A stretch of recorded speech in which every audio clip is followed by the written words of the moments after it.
is Girard Sports Live. Top of the piece and Augustine sets the feet, fire three. Good! Girard Sports Live is presented by Crocan Telephone, your community technology.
This is Girard Sports Live. Top of the piece and Augustine sets the feet, fire three. Good! Girard Sports Live is presented by Crocan Telephone, your community technology partner. Also by Ag Choice of Hepler, American Family Insurance, Jenny Collins Agency, Bradshaw Collision Repair, Brumback Service Center, Call Service, Chicken Annie's of Girard, Chris Paoni, DDS, Community National Bank and Trust of Girard, Evans Motors, Exchange State Bank, Farm Bureau Financial Services, First National Bank, Fort Scott Community College, G&W Foods Family Super, Girard National Bank, Canar Eye Care, Larrett Ceramics, Lehman Realty, Mathis Drug, McClellan Sanitation, Medical Lodges Girard, Norris Outdoor, Pearls and Curls Boutique, Producers Co-op Farm Store, Producers Cooperative Association, TJ Belcher at State Farm Insurance, and Westridge Assisted Living. Off to Hanson. Hanson, he'll drive. Libya, little runner with the right hand. Good, and the foul. Libya Hanson gets the bucket and the foul. This is Girard Sports Live.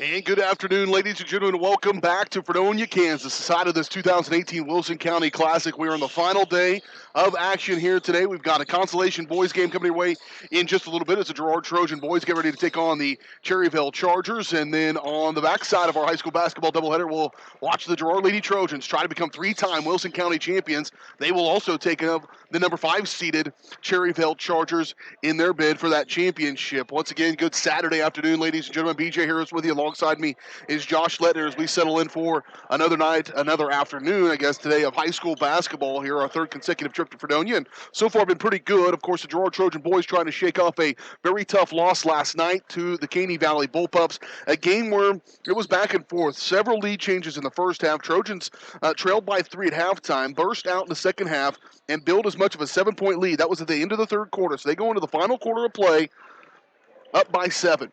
But some untimely turnovers, some costly turnovers, and the inability to stop Caney Valley from knocking down some crucial three-point buckets in the final stretch of the ball game led to a tough loss, 66-59. That was the largest lead that Caney Valley ever had in the ball game, but it was certainly enough for them to get the win.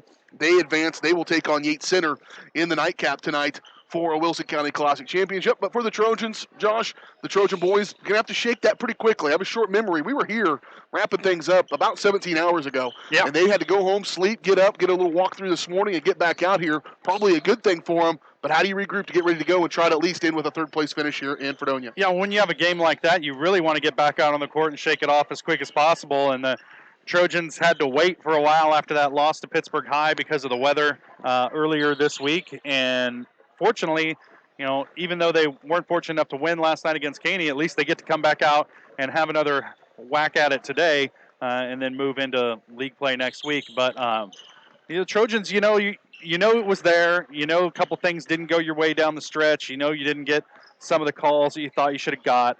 And that gives you a little bit of consolation. You feel like you should have won it, but you didn't. And hopefully that's just inspiration to work a little harder, be a little more focused here today. Their opponent today, the Cherryvale Chargers, they come in at 6-4, and they're coming off a good win that they did to end this tournament in the first game of tournament play as Cherryvale knocked out Blue Stem in that contest 69-39, but fell last night to Yates Center, kind of lopsided 70-49, and so the Trojans will be having them after trying to lick their wounds maybe just a little bit. They're led by a pretty good shooter in Ryan Robertson, a 6'1" senior, averaging 14.1 points per ball game. Other than that, the points are pretty spread out. They got 4 guys who average right around 4 to 5 points per ball game, and so sometimes that makes it difficult for a team to scout because you've got such a balanced attack from the opponent. But stop Ryan Robertson, and the Trojans probably have a good chance to get a victory here today and get a win, as you mentioned, going into conference play next Tuesday night. We'll have that game for you as the Trojans head back to Ted R. Taylor Gymnasium to take on the Baxter Springs Lions. Of course, we got the girls coming up in just a little bit. We'll talk about that game a little bit later on here on the pregame show. But up next, we'll hear from the head coach of the Girard Trojans, Rod Westcott. That's here on the Community National Bank and Trust pregame show. They've been serving the area for 30 years. Stop in and pick up your very own Girard Trojan instant issue mascot debit card. Community National Bank and Trust, a proud supporter of Girard schools. Learn more online at mybankcnb.com. And of course, Girard Sports Live is presented by Crockett, your community technology partner. Don't get bit by slow speeds and high prices. Get gigabit, the fastest internet in southeast Kansas with Crockett. To learn more, go to ruralfiber.org or see everything Crockett has to offer at ckt.net. Up next, the head coach of the Trojans, Rod Westcott, on the Community National Bank and Trust pregame show on Girard Sports Live. Community National Bank and Trust has been serving the area for 30 years with a strong commitment to the highest quality leadership and banking services. Stop in soon to pick up your very own Girard Trojan instant issue mascot debit card. While you're there, be sure to ask about their ePower checking, mobile banking, and bill pay, and new Guardian Secure checking. Learn more online at mybankcnb.com. Community National Bank and Trust, member FDIC, and a proud supporter of Girard schools. Go Trojans! Crockett Telephone Cooperative has been serving Girard in southeast Kansas for 65 years. In 1952, we helped our members connect with each other using telephone lines. Today, we connect our members with the entire world using fiber optics. While the technology has changed, our commitment to deliver it to our members has not. Check us out on the web at ckt.net. Producers Co-op of Girard has been serving the needs of farmers and ranchers in southeast Kansas for decades. With a wide range of products and services, you'll be sure to find what you're looking for. Contact the Agronomy Center for seed recommendations, seed treatments, crop scouting, and more, or stop by the farm store for feeds, equipment, supplies, clothing, and accessories. Producers Co-op also has bulk fuels and propane available. To see everything Producers Co-op Association has to offer, visit them online at www.girardcoop.com or give them a call at 620-724-8241. This is Girard Sports Live. County Classic. Girard Trojans playing in the consolation game, third place games. They'll take on Cherryvale here in just a little bit. Talking to us now, the head coach of the Girard Trojans, Rod Westcott. And Coach, boy, a tough one last night against Caney Valley, a very good Caney Valley team, a game where you guys were back and forth through a big portion of that. You guys led by as many as 7. They only led by as many as 6 until the final score. But that's a tight, nice, really competitive ball game. In the end, what was the difference that kept you guys from getting the win? Well, they made some plays down the stretch. They got a nice team. They hit some big shots. Just happened to be on top at the right time. We had some unfortunate turnovers and missed a rebound here and there. Just little things that, we harp on all the time in practice, but they made a few more plays than we did. And something, we can learn from and hopefully we can get better from it and do a little better job the next time when we're in that situation. Certainly a couple guys to highlight. Another, stellar performance from Caleb Muya. They really take a concerted effort to try to stop him on the offensive end, and he just, with the rebounds and his ability to elevate, is just almost unstoppable at times. 31 points last night. Just talk about how important he is to your success. Yeah, he was really good on the glass for us last night. Did a great job of rebounding, got a lot of putbacks. I thought our guys did a good job of finding him. They really had a concerted effort to shut him down last night and still had 30-some. So, we've got to hit shots, though. Teams are really starting to pack that lane in on us. And they got out and extended their zone, and just, we've got to find those gaps and those spaces and do a better job of attacking. I really felt like we probably scored enough points to win the ball game last night. Where we really probably need to do a better job is on the defensive end. We give up some good looks, and they make shots. They knock them down, and good teams are going to do that. So if we want to beat good teams, we've got to be able to get out and defend a little better. And also, Ryder Worrell thought he had probably his best ball game, certainly offensively, in that ball game where he had 14 points for you and knocked down some shots. And with him, it's all about confidence early on as a sophomore. If he can hit those shots early, he can be pretty deadly. Yeah, when he gets going, things he starts to feel pretty good. And like you said, he builds that confidence, and good things will happen for us. And hopefully he can continue to grow and improve his game. And I think he's going to do that. He loves the game. He spends a lot of time in the gym, and, that time's starting to pay off for him. Or some guys that probably had a ball game they would like to forget. So I guess it's good that you guys get to re-rack it and go again here first thing today. Those juniors who are really some of your seniors because of all the playing time they had a year ago, but they're juniors right now, struggled last night. How important is it for them to get on the floor and try to exercise those demons a little bit? Yeah, Evan, he didn't score much for us last night, but going back and looking at the game, he does so many little things for us that we just got to have him out there. Sure. He really had a pretty good ball game. He didn't shoot the ball extremely well, missed some shots that he's normally going to hit, but he didn't shoot the ball that much last night either.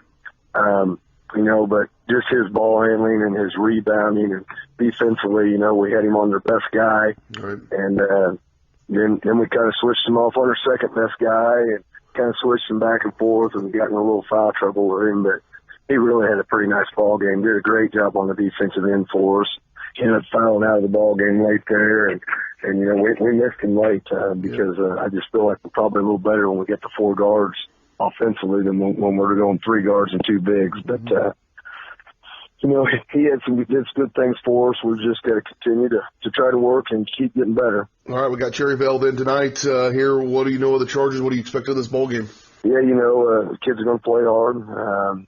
Scrappy bunch. They get out and get after you. We're going to see probably a lot of zone again this season. Now they've got a couple kids back from last year. Probably their best player is back from last year. He's averaging 14, 15 points a game, and kind of long, athletic kid, can play inside or outside. So that's probably going to be our main goal, is just trying to shut him down and make sure that we don't let one guy beat us. We don't want anybody getting hot and having big games, so that'll be the focus going into the season. All right, Coach. Well, we know it's not quite where you wanted to be at this point here today, but nonetheless, I wish you best of luck. Appreciate your time as always. All right, thanks, BJ. Head coach of the Girard Trojans, Rod Westcott, joining us here on the Community National Bank and Trust pregame. We'll step away, take a quick break. Still to come, your starting lineups, opening tip-off from Fredonia. Back to the Wilson County Classic here. When I wake up in the morning, love, the sunlight hurts my eyes. Then I look at you, and I know it's gonna be a lovely day,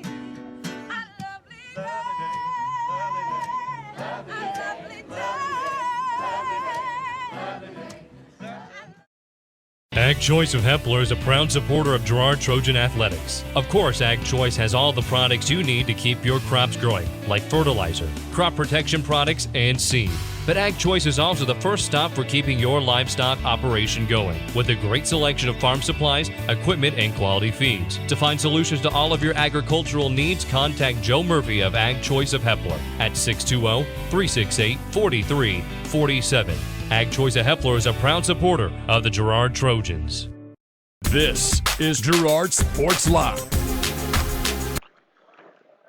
Welcome back out here at Fredonia High School. BJ Harris, Josh Lettner as we settle in here for boys contest and third place consolation game as the Girard Trojans get ready to take on the Cherryvale Chargers. Before we get into all of our business here, before we do have the ladies Trojans coming up in just a little bit as they will take on Cherryvale as well. Theirs is for maybe a little bit more of the marbles as they'll play for a championship here in this Wilson County Classic. The Lady Trojans, again, they're coming off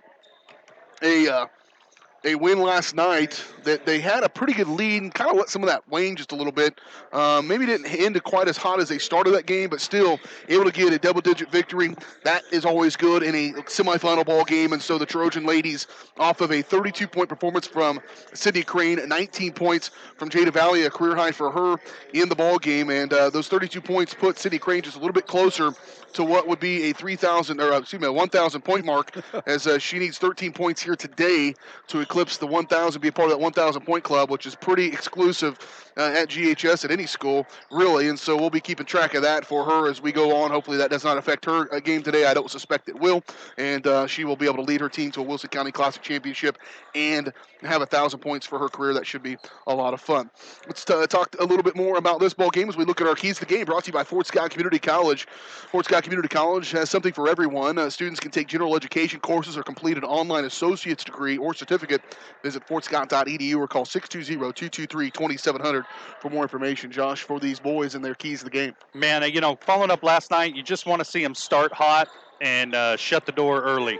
And a lot of that starts with the outside shot. They got to be willing to shoot the ball in rhythm without thinking about it too much. I think that was a lot of their problem last night.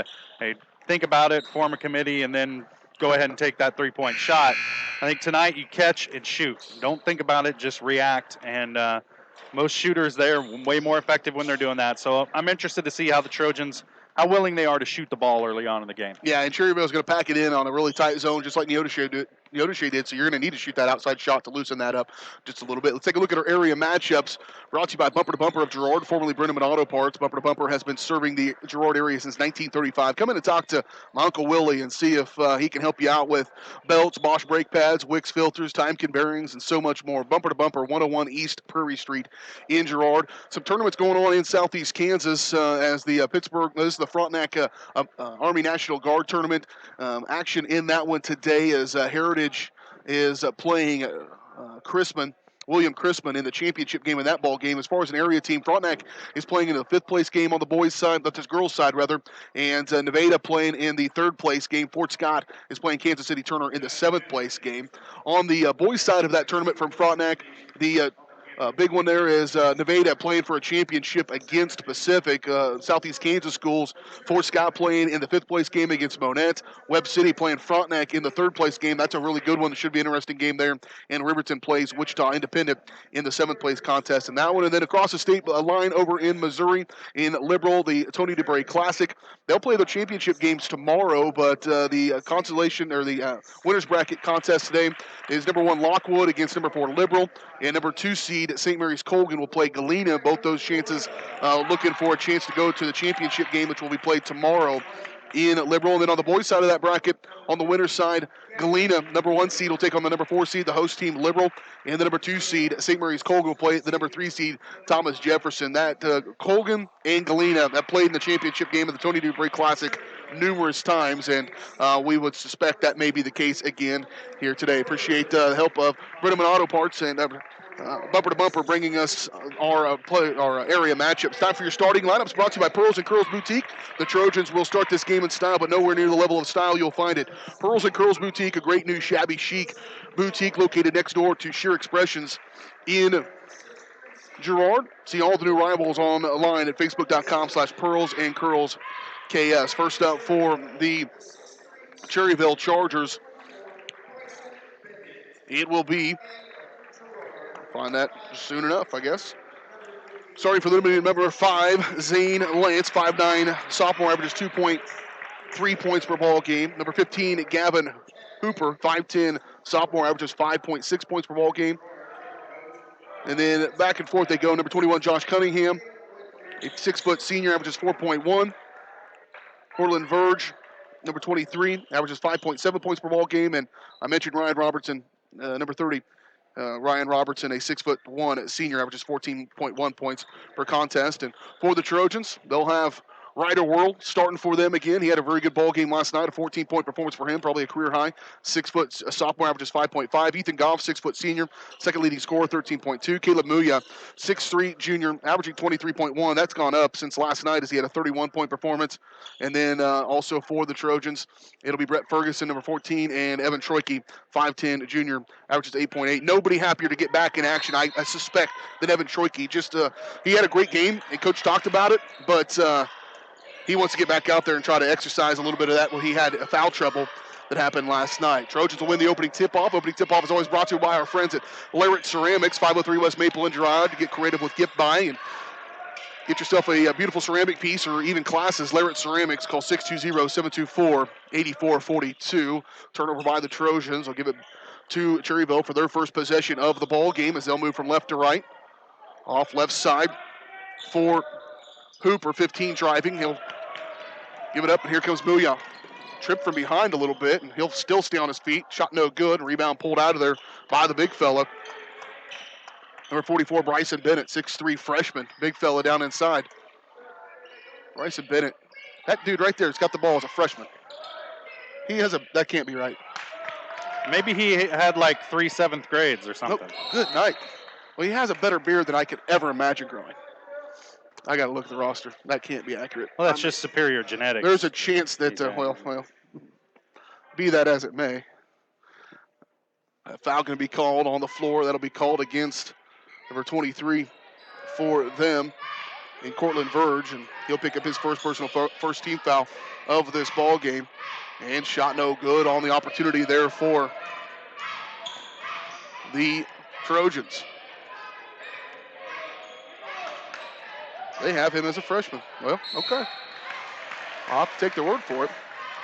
6:45. He's a load down low. Yep, big fella, good, strong-looking kid, and he draws contact. He'll go to the free throw line. First foul of the ballgame for the Trojans. It'll be against Brett Ferguson. So far, a couple of empty frames here for the Trojans and the Cherryvale Chargers, and better to go to the free throw line to shoot a free throw, and that one uses it all and can't fall in. Looks like he's a bit of a gym rat. Either that or he works in a coal mine. But he's got some guns on him. He misses the first one, makes the second one. And Cherryvale will take the first lead of the ball game. Skip pass right side, Ethan Goff pumping. Now he'll drive baseline. Kick into the paint for Troike, and Troike stroked hard by the big fella, Bryson Bennett. He'll pick up his first personal foul. Team foul number 2 on the Chargers. 6:32 to play. Again, this is a consolation ball game. Certainly not where the Trojans thought they were going to be going into the fourth quarter last night with a 7-point lead, but you have to play well, and all this is a means to an end. Be playing your best basketball as you go into conference play, and this guy right here is playing some best basketball as Caleb Muya knocks down the first field goal of the contest. Trojans take the lead. Here in this opening minutes of this ballgame. Ooh, Trojan missed one there. Ethan Goff lost his man, but luckily for him, it missed. And up in front court, right to whirl, up and under, and it's blocked, but it's the second foul. Going to be called on Bryson Bennett. And so Bennett picks up his second personal foul less than 2 minutes into this first quarter, and perhaps he is a freshman. That's what you do with a good big man. You go right at him and try and get him in foul trouble. Trojans, Bennett looked good there for the first minute and 53 seconds, but now he's sitting on the bench, and we'll see what Fredonia's got coming off the pine. Cherryvale's got coming off the pine. Well, Jace Rada will check in. He's averaging 7.7 points per ball game, and he'll be in there. Missed shot, but there's Evan Troike with the rebound. Evan going to push it into the paint. Little leader with the right hand, no good, but Muya's there with the rebound up and in. Caleb had 31 points last night. I would say probably half of those came on second chances.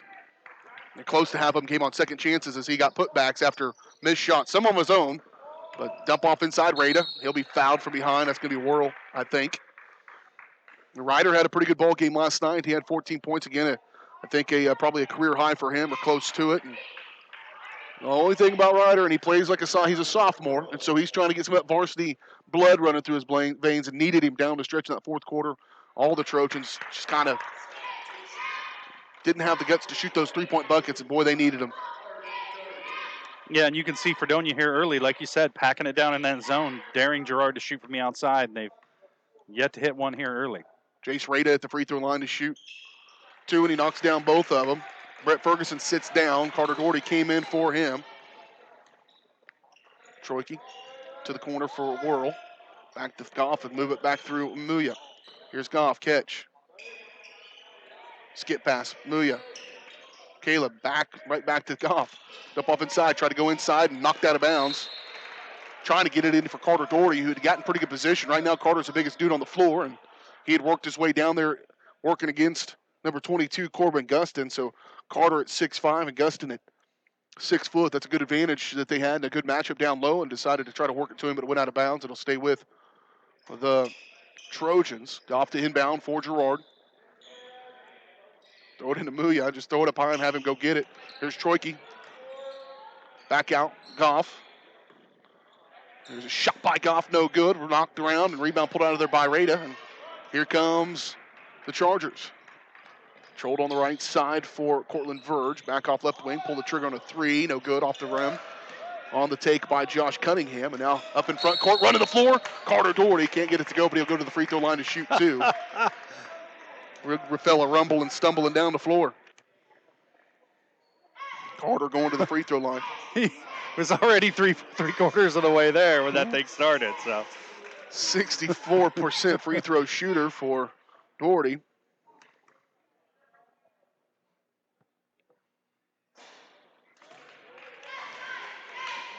And you could just tell that he's missed some time. He just looks like he's having a hard time getting back to the game shape that we saw him in before he had that ankle injury earlier in the season. Carter missed the first free throw. Second one forthcoming here with 5:05 to go first quarter. 5-3 your score.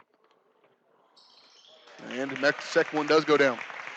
You said it earlier, BJ. It's a very different atmosphere today than last night. I mean, literally people on the other side of the gym can hear every word I say. Timeout going to be taken by Cherryvale. We'll take it along with them. Trojans have a 3-point lead, 6-3, 5 minutes. We're 3 minutes into this third place game. We're back.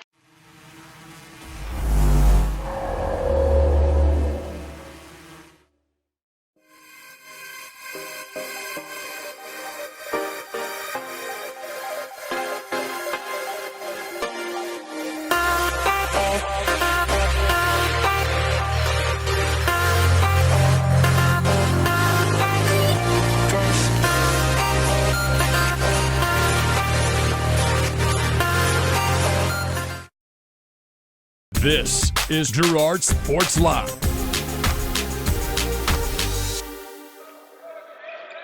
Chargers back with the basketball as they move from left to right.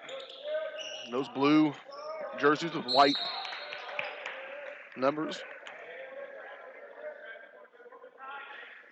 Chargers, blue streaks, all right in that same area. Great mascots. Chargers have it here on the left side. Inside, kick it. Baseline, good open look there and put in by Rada. Rada's got 4 points. Back to a 1-point ball game. Left side for Whirl. Dump off inside, high-low, up and under. Troike off the glass, no good. Rebound, last touched. In favor of the Chargers, and it'll go back to them here for another possession. Man, if the Trojans can kind of get out of their own way, they might run away with this one. I can't believe it's only a 6-5 game. Yeah. Whirl sits down, so does Goff. Dylan Collins and Zane Henderson going to come into the ball game, and this is some of the earliest action those guys have had. Coach talked about it when I talked to him. I don't know if it was during the interview or after when we were chatting about it, but here's Troike in, running up the floor. Muya, little leaner, no good, gets his own rebound, and he's going to be fouled from behind. But he kind of pointed to himself a little bit. He didn't substitute enough last night, and the tempo that game had, they got tired in that fourth quarter, and that led to a little bit of the turnovers, I think, from some of the guys. And so already seeing that here with Collins and Henderson coming to the ball game early in the action to maybe give these guys a little bit of a break, especially Ethan Goff. Remember, Ethan a week ago was fighting the flu, and that takes it out of you. Collins over to the corner, nearly throws it away. Muya, he'll drive to the paint. Kick. Collins pumping. Now he'll drive a little leaner off the glass and good. What a good take by Dylan Collins. His first field goal of the ball game, and the Trojans lead it 8-5. On the other end, driving, Lance. Zane Lance will put it up and in. Well, nobody guarded him. 8-7. 3:37 to play in this first quarter. Left side for Henderson. Back to Muya. Swing it quickly to Troiki. Catch. He'll pull up. Little 15-footer. Good. Nice. Yep, that was a good take by Evan, his first field goal of the ball game. Evan found out of that ball game last night with just one field goal and 4 points. Other end of the floor, Rada up and good. That back and forth we go now. A little bit of a scoring flurry from both teams. Rada's got 5 points. Those are two 6 straight points. 2 straight possessions with missed assignments on the defensive end, leading to open shots. Trojans trying to shake her. Here's Collins. He'll pull the trigger on a 3. How about Dylan Collins? Yeah. Coming off the bench, knocking down a 3. He's got 5 of the Trojans lead, 13-9. Up by 4 on the right side. Drive a little leaner. Knocked away. Good defense by Zane Henderson. Both these guys coming off the bench have had a nice little spark for the Trojans. They got fresh legs, you know. Yeah. So Henderson going to get called for the foul. His first, team foul number 3 on the Trojans. Carter Doherty going to check out. Troiki and Muya check out of the ball game as well. Ferguson checks back in and Worrell checks back in. Shot to the corner, 3 on the way, no good. Rebound pulled out of there by Ethan Goff. He'll outlet to Worrell. Worrell with the right hand, layup good. Good outlet by Ethan Goff. Ethan had some nice assists this week. And Ryder running the floor well.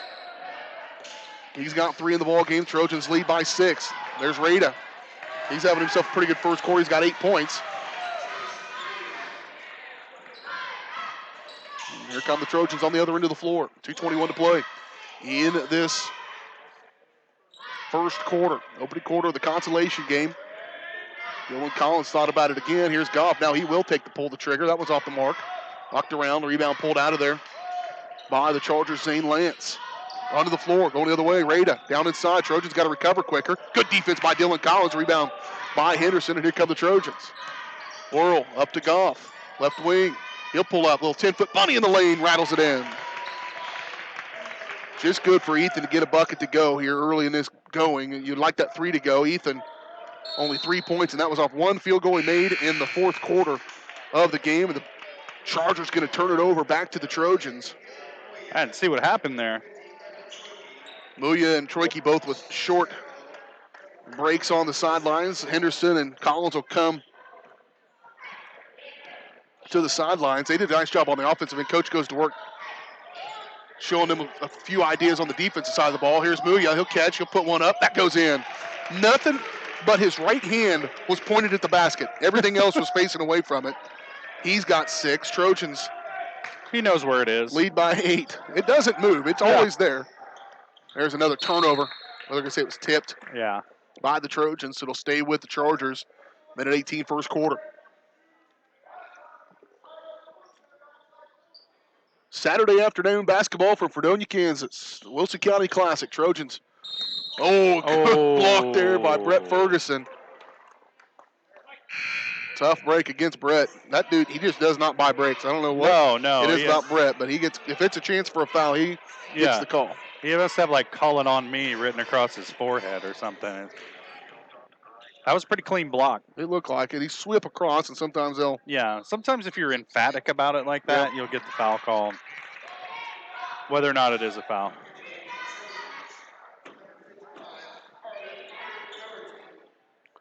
Foul was called on Ferguson, as we mentioned, at the free throw line to shoot 2 is Rada. Missed the first. Second one's no good as well, and the line violation anyways, didn't matter. And so it'll go back to the Trojans. They missed an opportunity there. Carter Doherty checked back into the ball game. Give a break to Ferguson, who has 2 fouls. And Brett's had a pretty good tournament. He's really played well. He played good against Pittsburgh the other night as well, and coming along for the Trojans, but got to stay out of foul trouble. Troiki, Worrell, catch on the right corner. Back outside. Back to Goff. Troiki, Worrell rather, at the elbow. Muya down inside, get to the big fella. Good high-low action there from the Trojans.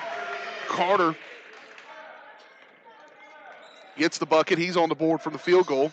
He's got 3 points in the ball game. Trojans' largest lead now is 10. 43 seconds to play first quarter. Off left side of the post. Elevate, free throw line. Cortland Verge knocks it down. his first field goal. Trojan, 30 seconds. If the Trojans don't get one quickly, I suspect they'll work for the final shot, and it looks like they will. 26 seconds to play. Here's Goff on the left wing. This zone is not going to allow you to push the issues. The Trojans can hold as long as they want here for this final shot. Skip out.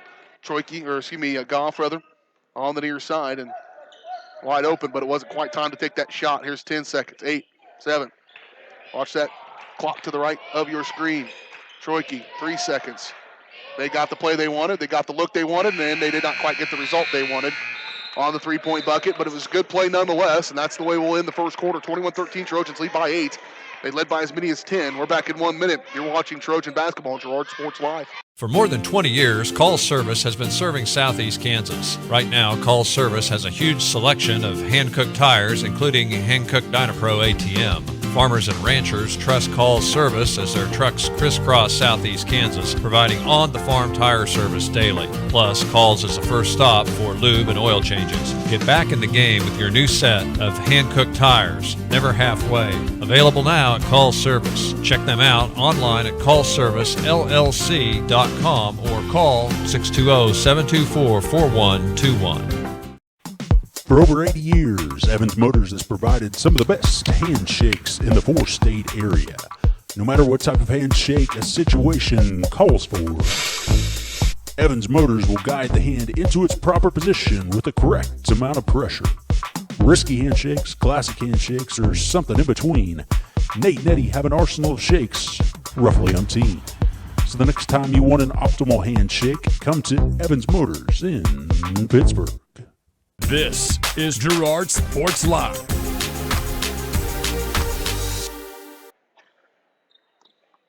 Here we go, second quarter action, 21-13, Girard Trojans on top of the Cherryvale Chargers. Back and forth early on, Trojans grabbed the lead 5-3 and have not relinquished it since that point. Grew the lead to as much as 10. Right now they're up by 8. Off left side, moving it for Verge. He'll hand off for Hooper. Move it back around on the right side. Zane Lance to the right corner for Hooper. Back over left side for Verge. Back to Hooper. Down inside they go. Big fella back in the ball game. That's a fun little matchup to watch there, Josh. Those two big guys banging away down low, and that time Bryson Bennett gets the most of it. Carter needs to hold his ground a little bit better with his lower body. Just get a low base and don't get pushed off your spot. It's his first field goal, but he's going to try to for the and one. And Carter picks up his first foul of the ball game. Can't get to go. Muya come away with the rebound. Here he comes, up in front. Worrell has to track that one down. He had a defender fly in front of him. High post for Troike. Back outside Worrell, wide open three on the way. No good. And rebound pulled out of there. As I was doing that, and I was talking about the Chargers, get it back down into Bennett. Blocked. Oh. That might be against Troike coming from behind. I don't think that's going to be against Carter. They do give it against Carter. Trojans down both of their big men have 2 fouls here in the first quarter. We have yet to see Ryan Robertson, number 30 for them, is their leading scorer at 14.1 points per ball game, and he's not played in this game. Doesn't even have the warm-ups off. Nope. Bennett going to the free throw line here, knocks down the first one. He's 2 out of 4 on the night from the stripe. Here comes the second one. That one's hard off the back iron. Rebound by Troike. And here he comes. Trojans are really running. Off to Goff. Catch. Ethan drive. Little runner. Off the glass. No good. Ethan's he's off. He'll be happy to get out of this gym, I think. Yep. He's just a little off. Gotta stay confident, though. He had that wide open three, and he should pull the trigger on it. Just keep shooting. That's how shooters have to shoot, man.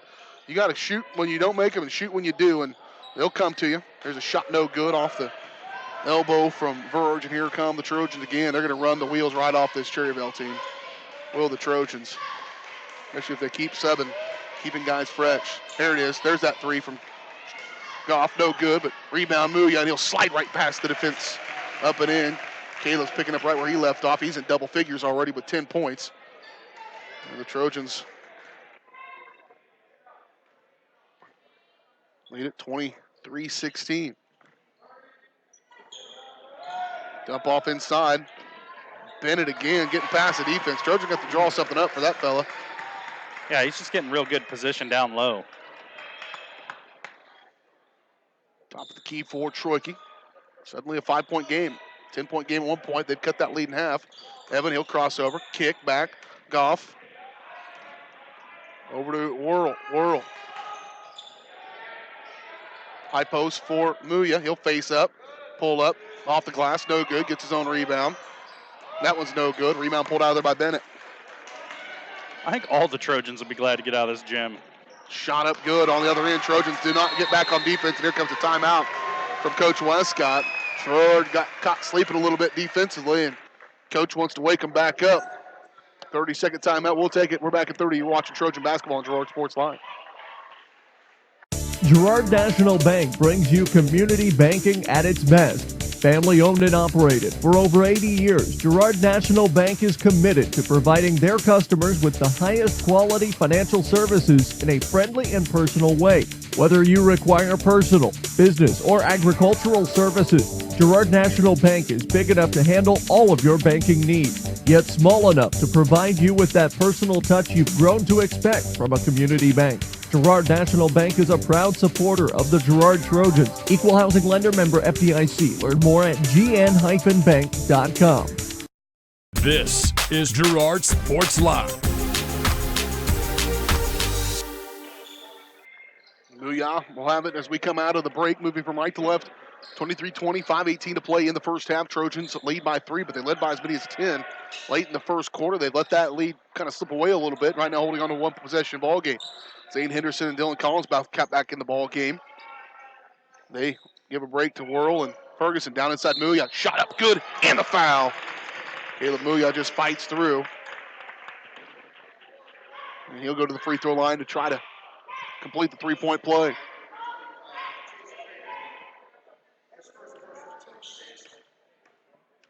Caleb has had himself a tournament. Not sure if your tournament MVP can come from the consolation game, but if it can, it's the dude that needs it. Off left side, step around, a little jumper from 15 feet out, good. From Josh Cunningham, his first field goal. 26-22.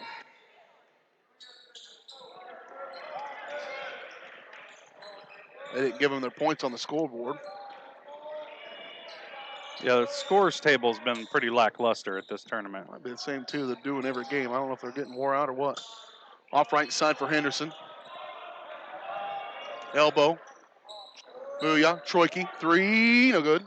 Rebound. Fighting in there. Collins. Good effort there by Dylan. He'll throw one up. Shot no good. Knocked around and just wasn't quite in the right spot. There they put that 2 on there. And it'll go back to the Chargers here with 4:13 and counting in this first half. Off of the right side, Cunningham. Top of the key. Back over to Cunningham. Moving it through Lance, who's top up there, number 5. High post, good defense. Dylan Collins, boy, he's done a nice job for the Trojans in his time here in this ballgame. Troika trying to cut across. He has to fight through there. Good, strong move by Evan Troika. He got a lot of contact as he went up and able to push through that shot block attempt. Cunningham on the right side. Left side, Trojan zone here. Stretching that zone out a little bit tighter, playing it around the arc. Something last night they went to that zone and didn't have it quite stretched out, and the Katy Valley Bullpups were able to find some holes in it, and when you shoot some threes, and that's how you do it. Break a zone. On the floor, Goff fighting with it. Now finally foul get a call. There were all kinds of contact down on both teams, really, and finally they just kind of sort that mess out, call a foul. And 7th team foul on the Chargers, and so that's going to send Zane Henderson to the free throw line to shoot. Yeah, let's turn it into a scrum down there. At some point in time, you got to remember we're playing basketball, blow the whistle, and stop it. Henderson, just 1 of 3 from the free throw line on the season. Not a lot of attempts for him. For the Chargers, out goes Gustin. In comes Joseph John for them. And Zane Henderson knocks down the front side of the 1-and-1. He's on the board. So far, Trojans 1, 2, 3, 4, 5, 6, 7 guys have scored for them. It's always a good thing. Henderson missed the second one. Rebound, though, by Troike. He'll go out for Muya. Here's a three by Troike. He drops it in. Evan Troike getting back in the right way here offensively for the Trojans. 32-22. Trojans back to their largest lead at 10. 2:48 to play in the first half. In this first half, the way you've ran it here over the last couple minutes. High post for Bennett. Knocked away. Good defense again by Henderson. Outside three by Hooper. Good. He answers right back. He's got 5 in the second quarter. 32-25. Goff. Right side for Collins to the corner for Muya. Trojans being patient. He's trying to spread this zone out. Here's a three by Collins. Missed it. No good. God, I don't know who they're going to call this foul on. They're just going to call it out of bounds. As Hooper and Henderson get tangled up underneath the basket. Evan Hooper, 5'10 sophomore. Brett Ferguson going to check in. Remember, he's got those 2 fouls. He's got to be careful here in the final 2:20. And Caleb Muya going to get a break here as Ryder Worrell will come in for him. Ethan Goff going to run the play in from the sideline. Right corner for Collins. Back around. Move it through Troike. Back Goff. Catch. Fire. 3. No good. His drought continues. Off left side for Cunningham. Trying to work it down inside for Bennett. They get it. He knows they've got a good matchup down there as they had Ferguson way outside. Bennett was wide open. It's a good thing he's going to work here. And Ferguson's playing with 3 fouls, too, so. And a steal. Hooper going to the other end of the floor. They're going to get a foul on the floor.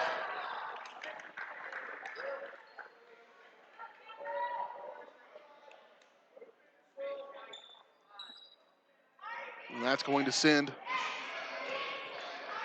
Hooper to the free throw line. Foul was called on Goff. Dylan Collins going to check out. I don't know how Goff got that foul. It should have been on 4. No idea. Should have been on Ryder Worrell from behind on that foul, but they called on Goff. Shot no good. Made the first one, missed the second one.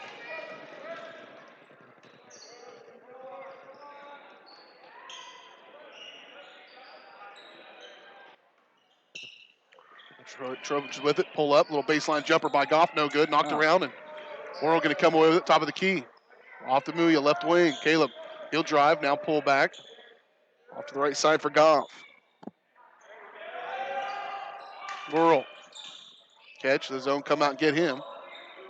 Quickly around Troike, get outside Ferguson, got to go quickly, blocked by Bennett. Pump fake. Yep. Inside. Muya, little runner, no good. Knocked around, somehow coming over with a rebound. He'll go up and under. What?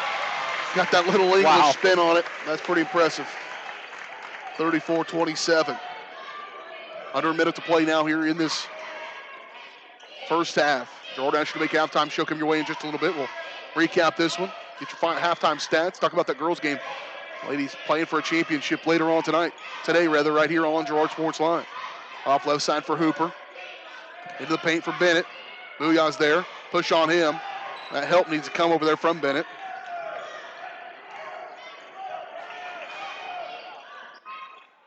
Off to the right side for Worrell.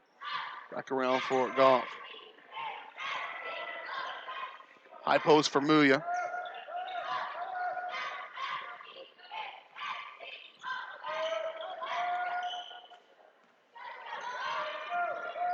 Way outside here with 13 seconds. Look for the final shot of this half. Ferguson, 10 seconds.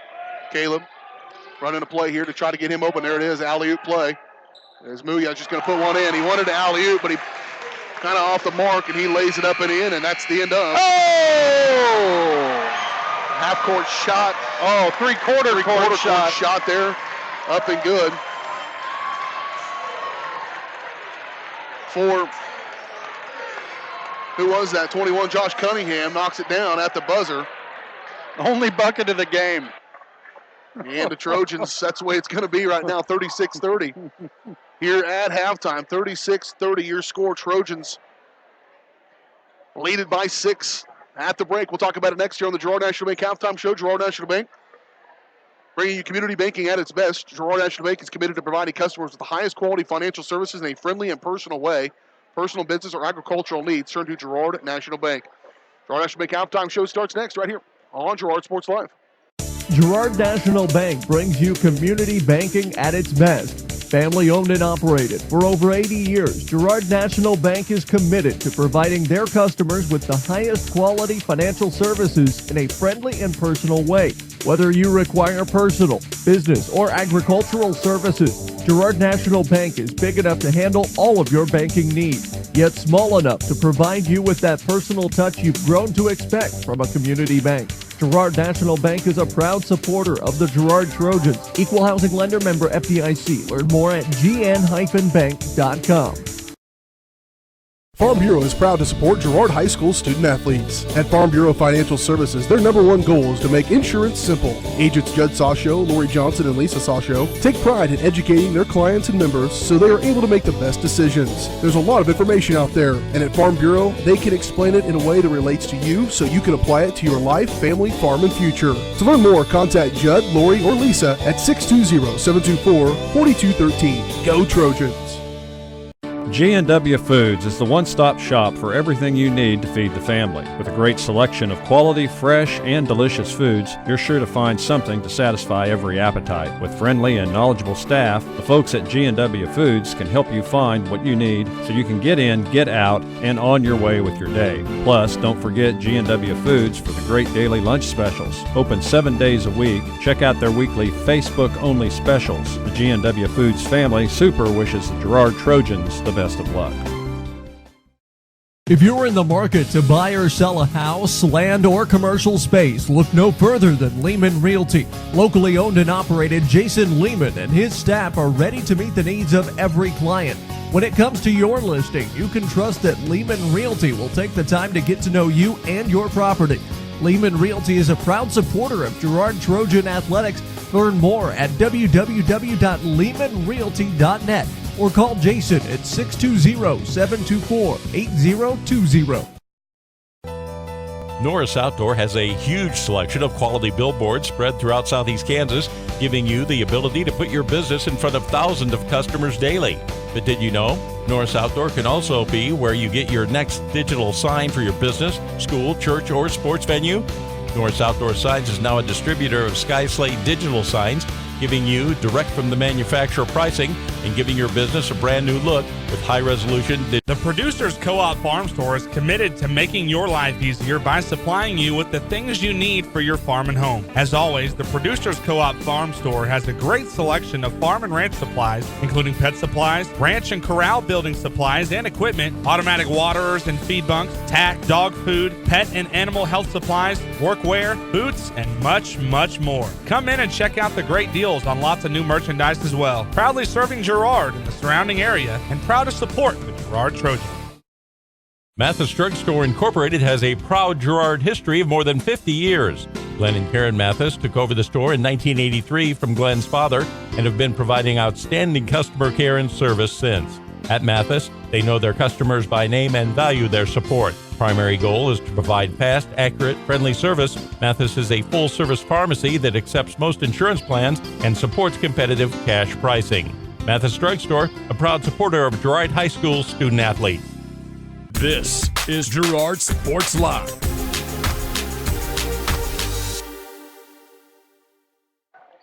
We're at halftime of this boys game, the third-place game, Consolation here in Fredonia at the Wilson County Classic. 36-30, the Trojans lead by 6. B.J. Harris with you alongside me is Josh Lettner. In this one, the Trojans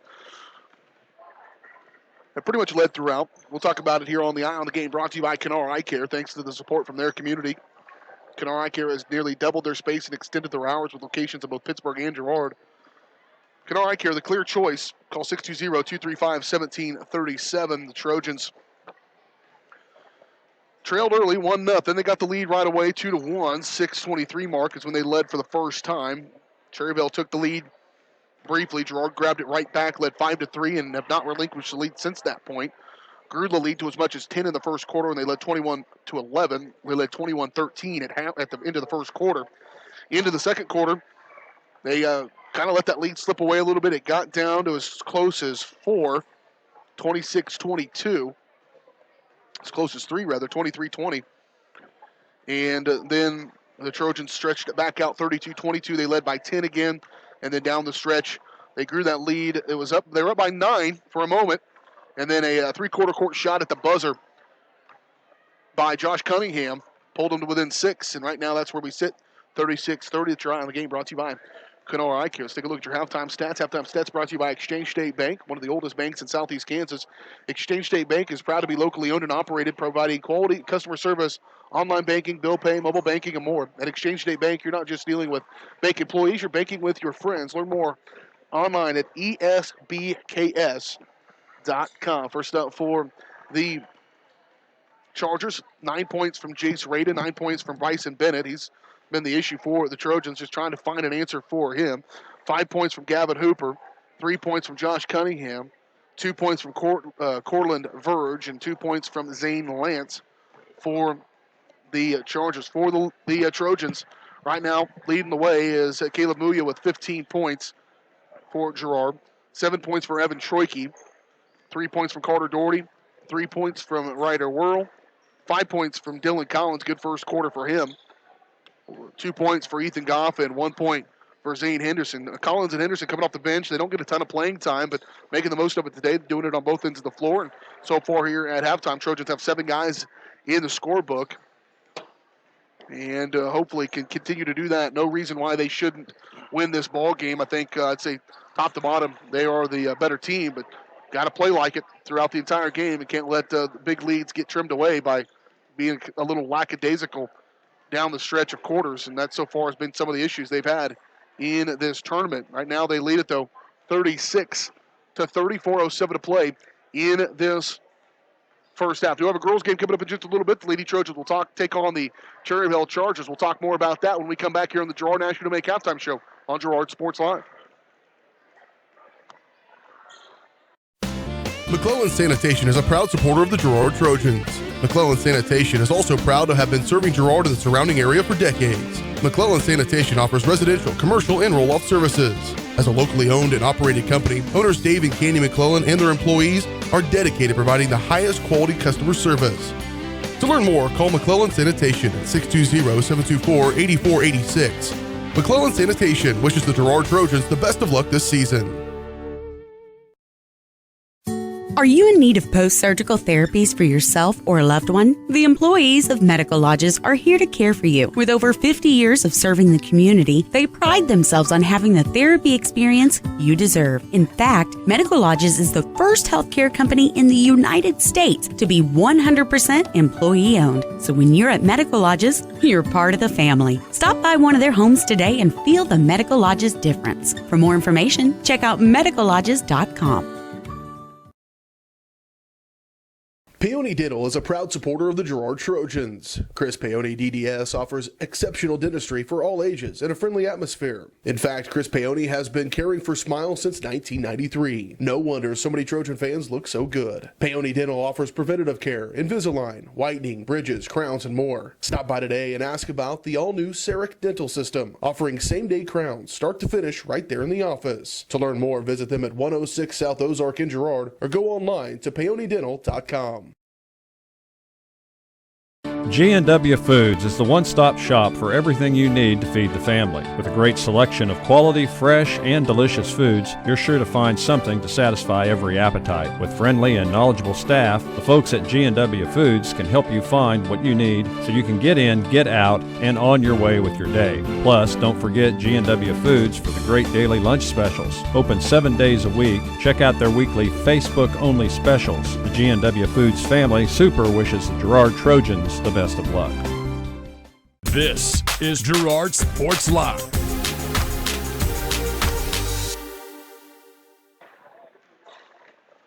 Halftime of this boys game, Girard Trojan boys trying to get a win here in the consolation bracket, get a third-place finish here at the Wilson County Classic. They were in a tight one last night with Caney Valley and came up short. Had they won, they'd be playing for their third straight Wilson County Classic championship. The ladies will. They've just got done warming up here inside the gymnasium. Girard Lady Trojans trying to go for their third straight championship here in this tournament, and they're coming off a good 76-58 win last night over Blue Stem. One where they jumped out. They really came out with a ton of energy in the first half. Grew their lead to as much as 24 at halftime. That would be the largest lead of the ball game. The Trojans kind of let some of that to slip away in the third quarter. That lead got trimmed down to 14, so trimmed down by 10 by the third quarter. And then the fourth quarter, they just kind of maintained it throughout that. Maintaining has been kind of the deal for the Trojans in this tournament. They had a good lead against their first opponent in Fredonia and kind of just maintained the lead throughout most of that game. And they did the same thing last night, so hopefully they can just get a game and put it away here in this ball game. The Trojans, Lady Trojans, one of their players is Sydney Crane. She had a good one last night, 32 points, and that allowed her really to put herself in a position to perhaps break the 1,000-point mark here today. We'll see if we try to keep track of that one. I have to keep my stats on the right side of the scorebook in order for that to happen. But the Trojans, Lady Trojans, their leader, Sydney Crane, trying to get to that rare air that is the 1,000-point club. You know, putting stuff in the right column is really the tricky part of accounting. It's a real tricky part of life. Yeah. It's all right. Here we go. Trojan men.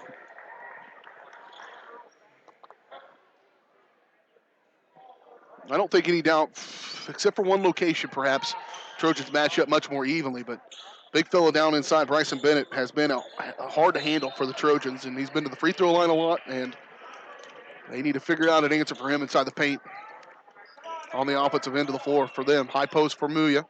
He'll drive. He's got basically 5 guys on him. Shot no good. Rebound pulled out of there by Cortland Verge, and here he comes up the floor. Stride for stride with Troike. Pop shot from behind. Evan, little trickery up in front for a whirl. Back to Troike. What good movement on the trip down the floor, and Troike got a fortunate roll as well. Those two guys working well together. And the Trojans will add to their lead, 38-30. Verge with the top of the key. He'll drive on Troike. Troike again punched it out.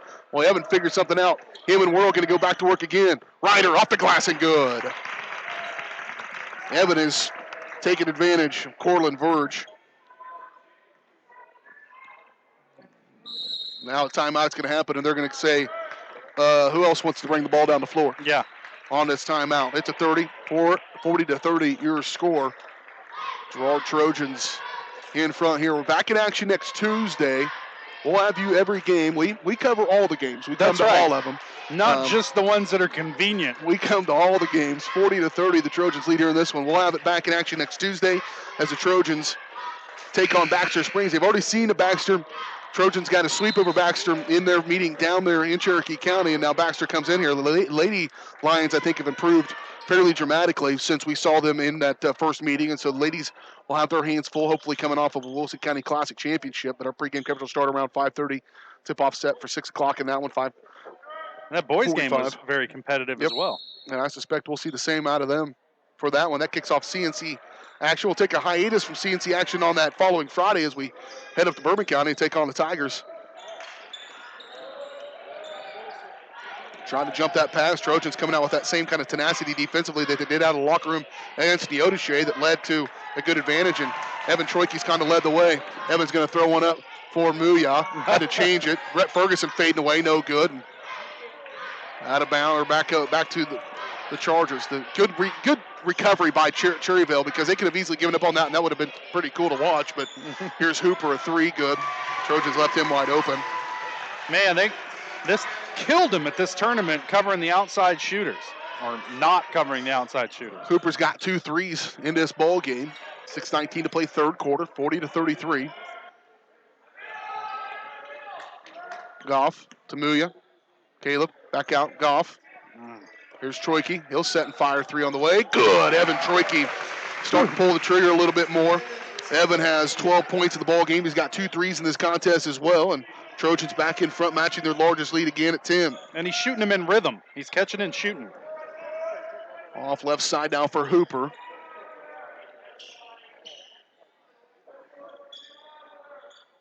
Up to the right wing. Throw it away. Another turnover by the Chargers. I would say this, and it's good, the Trojans coming out with this effort defensively, and this is down Neodesha, they did that as well. Mm-hmm. Got to start the game that way. You can't go in the locker room and have coach get on you a little bit before you start playing defense. You got to come out of the locker room to begin. If you do that, you're going to make short work of teams like this instead of letting them kind of hang around. But the Trojans defensively have come out with some fire. They've led by as many as 10 a couple times here. See if they can get over that hump. Troiki, backside, good dish. Muya, off the glass, good.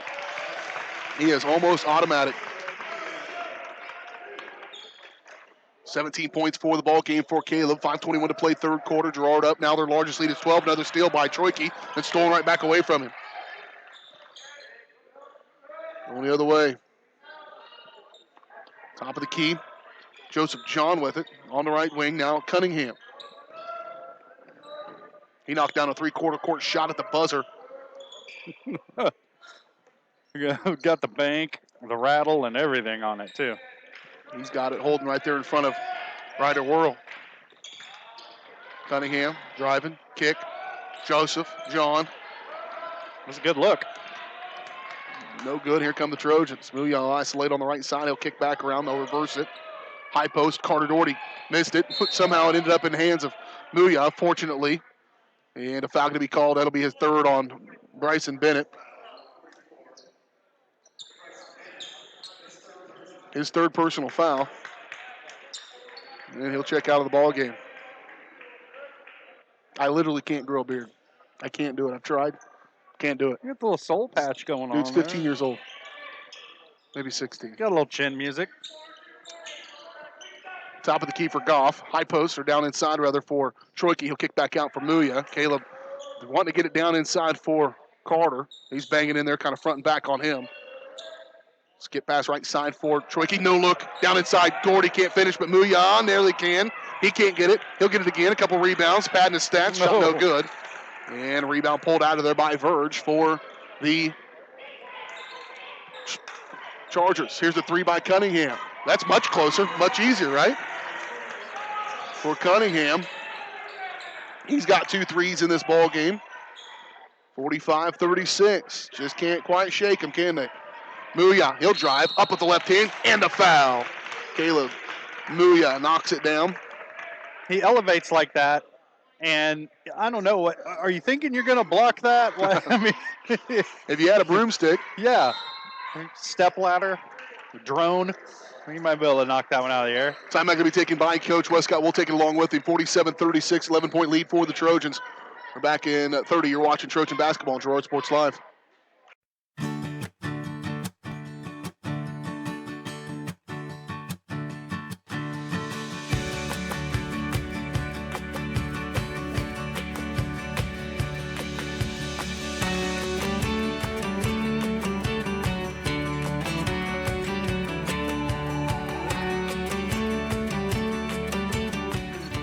For all your insurance and financial service needs, call your State Farm agent TJ Belcher in Girard today.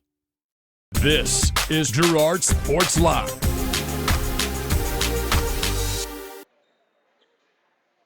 .351 to go third quarter. Girard Trojans lead by 11, 47-36 here over the Cherryvale Chargers. And Caleb Muya going to the free throw line to try to complete the three-point play. Is a chance to put his team back up in front by 12, matching their largest lead of the ball game, and can't get it to go. Rims all the way around and falls out. Rebound, here comes Cunningham. He'll bring it up the floor. Hooper on the left side. Hard pass down inside, loose ball. Troiki comes away with it. Evan has come out with some tenacious play here today. Hard dribble. Ethan Goff, what a good take there by Ethan. He needs more stuff like that to happen for him to get his confidence built back up, and he knocks down the 2. He's got 4 points here for the Trojans. Now their largest lead, and another steal. Here's Muya. He'll throw it down with the right hand. Caleb Muya throws down a dunk, and a timeout going to be coming from the Chargers. Things are starting to fall away. 15-point lead for Girard, 3:31 to play in this third quarter. It's a minute timeout. We'll take it. You're watching Trojan basketball on Girard Sports Live.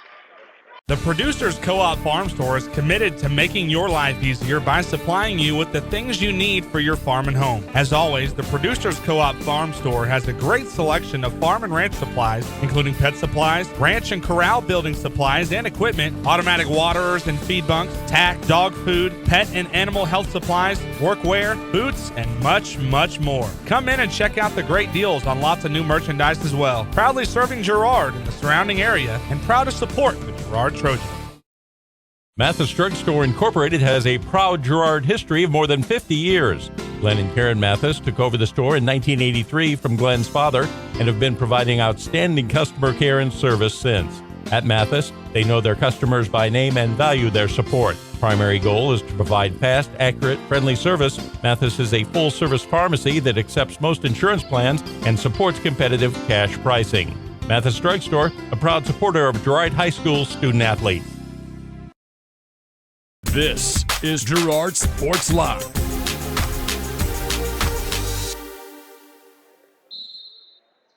(51-36) Girard Trojans. Largest lead now in the ball game is 15. 15-point lead given to us by a beautiful dunk by Caleb Muya.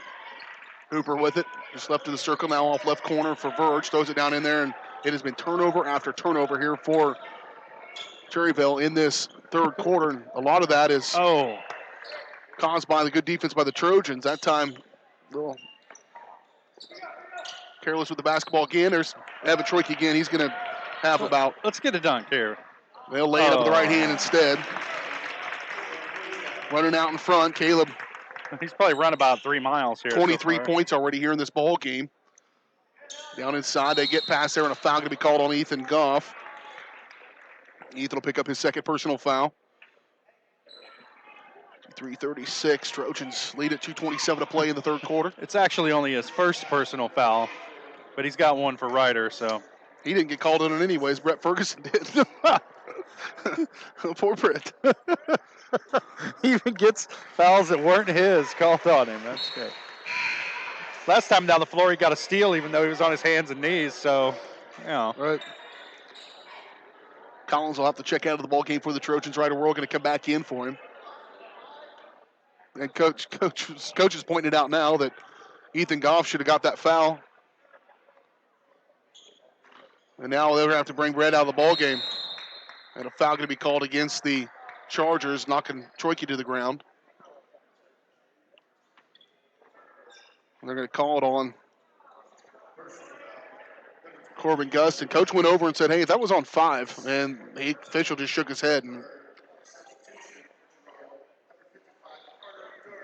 you know, in football, sometimes we'll say, hey, you know, the official had a better view of it than we did because we were so far away. I don't know if that's the case here. No.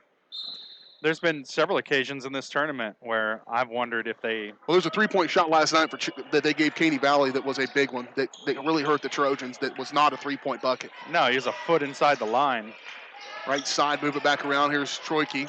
Dump off inside Carter, can't catch. Carter just can't get loose of them, and Carter's hurt that ankle, and it has limited his mobility just a little bit, and it's kind of hurt the Trojans. Hurt him just trying to get open at times down inside the paint. 53-37, 2:07 mark of this third quarter. Do have the girls' game coming up next. Lady Trojans will play for a championship here in this Wilson County Classic against Cherryvale. Coming off a good win against Bluestem last night. Going up against Carter. Shot good, and somehow that falls in.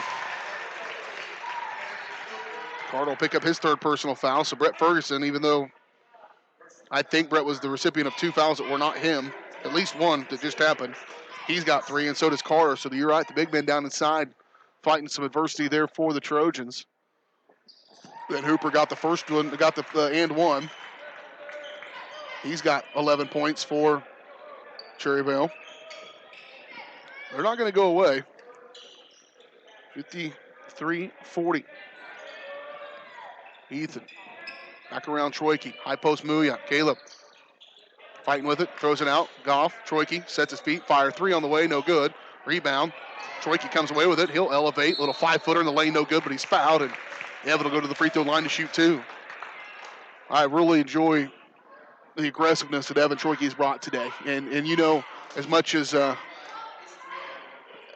frustrated as he was last night with he got in foul trouble early, just wasn't able to do his thing, he still played a good defensive game, was crucial. They basically switched him back and forth from the number 1 guy, the number 2 guy, back and forth, whoever was hot at the time defensively, and he was able to keep them quiet enough, but it was just a night where they were going to hit some shots, and Evan frustrated, certainly wanted to get back in action here today. He's got 12 points, misses the first free throw. Substitutions for both teams.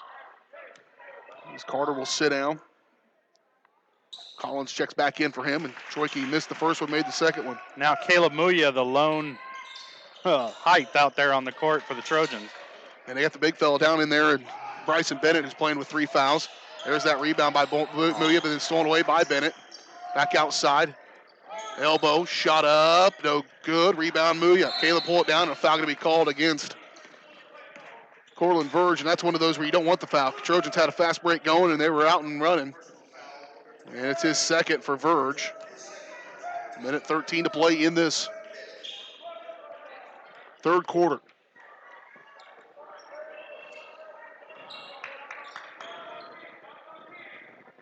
Trojans bring it up over the right side now. Move it through, Goff at the top of the key. He'll kick off right wing for Collins. Quickly back around. Off to Muya on the baseline. He'll go up. 3 guys. Good. Something else, man. He's got 25 for the Trojans. Going the other way. Little lane, good, and a charge. Dylan Collins gets that charge, and Cortland Verge going to pick up his third personal foul. What a good play there by Dylan Collins. Just can't say enough about what Dylan's done today, coming into the ball game and stepping in, giving some depth to that bench the Trojans just have not have, and Verge going to come out of the ball game. Frustrated with that call, no doubt, but it is what it is. 56-40. Largest lead of the ball game now is 16 for the Trojans.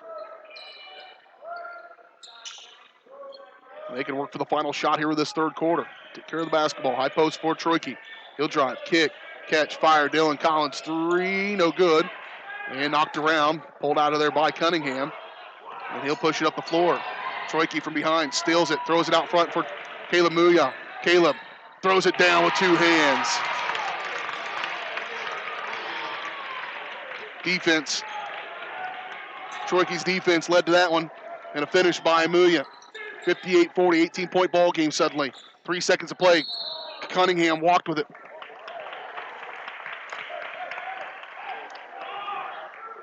Muya with 27 points in 3 quarters of play. That's something. There's a foul. That's going to be the 17th foul, too. They're going to shoot here with .7. You ran Trojans up going to get a and shoot. collided with a guy in the air. What are you confused And about? Bryson Bennett picks up his 4th personal foul, too, on that one. And Well, so there'll be let's some see who they untimed call free it on. throws. They're talking it over. They haven't told the scorers table. They're wanting to know whether the foul happened in regulation. Well, it happened simultaneous with the ball touching somebody. So if there's 0.7 seconds, nobody was touched, and nobody until the ball was touched, and they're going to wave it off. Oh, wow. So a timeout with the end of the quarter. They're going to wave that off and no foul. 58-40 your score. Trojans up by 18. We're back in 1 minute. You're watching Trojan Basketball on Girard Sports Live. McClellan Sanitation is a proud supporter of the Girard Trojans. McClellan Sanitation is also proud to have been serving Girard and the surrounding area for decades. McClellan Sanitation offers residential, commercial, and roll-off services. As a locally owned and operated company, owners Dave and Candy McClellan and their employees are dedicated to providing the highest quality customer service. To learn more, call McClellan Sanitation at 620-724-8486. McClellan Sanitation wishes the Girard Trojans the best of luck this season. Are you in need of post-surgical therapies for yourself or a loved one? The employees of Medical Lodges are here to care for you. With over 50 years of serving the community, they pride themselves on having the therapy experience you deserve. In fact, Medical Lodges is the first healthcare company in the United States to be 100% employee-owned. So when you're at Medical Lodges, you're part of the family. Stop by one of their homes today and feel the Medical Lodges difference. For more information, check out medicallodges.com. This is Girard Sports Live. Trojans trying to close out this Wilson County Classic. There's a steal by Ethan Goff. Ethan going to steal it. He's quick. Layup with the right hand. Good. The defensive side of the ball. Coach is going to go here before that conference and say, play this whole game like you play the second half against Neodesha and the second half against Cherryvale, and you're going to win some ball games. There's a good defensive effort by Muya, but gathered up now. They've cleared everything out. Shot up and good by Joseph John. And he'll pick up his first bucket. Skip over for Worrell. Back outside for Goff. High post for Ferguson. Here's Worrell. He'll drive baseline. A clear out for him. He'll go baseline jumper, no good. Knocked around. Booyah somehow comes away with it. Off the glass and good. Caleb is in the zone. He scored 68 points in 3 games, over the course of 3 games already, with a quarter left to go. Not quite 3 games. 62-42. Off right side for John. Back over to Hooper. Here's Cunningham. He'll shoot that 3. That long ball, there it goes. Up and foul. Guess who? Brett Ferguson. He's been in the game for like 13 seconds. It's like he's the only guy that could see. Brett just comes over. This frustration. I feel it, Brett. I feel it, man. 62-42 inbound. They'll get it in. Trojans nearly steal it away. It's going to be out of bounds off of. That was a defensive effort there by Caleb. Off Corbin Gustin and back to the Trojans here with 6:45 to play in this ball game. Off left side for Worrell. Muya. Goff on the right wing. Skip it outside for Worrell. Back out. Ryder on the left corner. Back outside reset here with Goff. Whip it around to the right wing for Troike. Back to Ethan. Trojans being patient here. They have that luxury up by 20. Goes up for Troike. He'll pull the trigger on another 3. This one's off the mark. Caleb come away with it somehow and saved it. Worrell wide open. 3 on the way. No good. Rebound to be determined. Comes out of there for Hooper in transition. Nearly walked at the elbow. Shot up and good. Haven't heard much of him. Jace Rada in this second half. He finally gets his first second half bucket. Had a pretty good first half. Worrell, Troike. Now you don't need to shoot 3s. Now you just need to be patient. Certainly can't do that. Hooper brings it across. Stolen away. Evan Troike has been phenomenal in this ball game on the defensive end. Outside, Worrell. He'll have a little 10-foot runner up and in. 64-44, back to a 20-point lead. At the elbow, ready to kick back out, right wing for Gustin. Now here's Hooper. He'll drive on Goff, kick. Shot up by Rada, rattles in.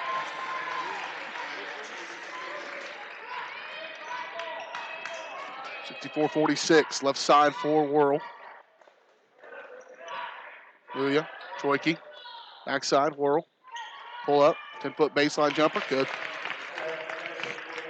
Too easy for the Trojans there. Yeah, it's good to see him hitting that mid-range jumper. Yep. Ryder's had a pretty good tournament. He's got 9 points. He had 14 last night. They get him going. That gives him a little different dimension, too, in this 4-guard set. Off right side. Left. So they move it back around the horn to the Chargers. Ball punched out of there. Another steal by Girard. Goff going to push the issue. He'll just go and take it. Kick outside. Ryder Worrell to the elbow. Now they'll reset. Good decisions by the Trojans there. Don't force it. Goff, good movement without the ball for Caleb Muya. They're going to say fouls on the floor, though. And that will be team foul number 7, so Caleb's going to go to the free throw line to shoot 1-1 regardless, but foul was called on Rada, his 3rd. He'll have to check out. Hooper will check out as well. And Muya at the free throw line to shoot 1-1.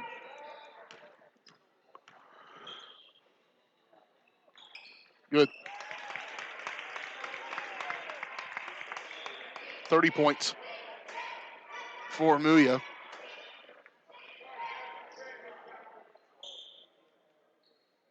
.31 last night.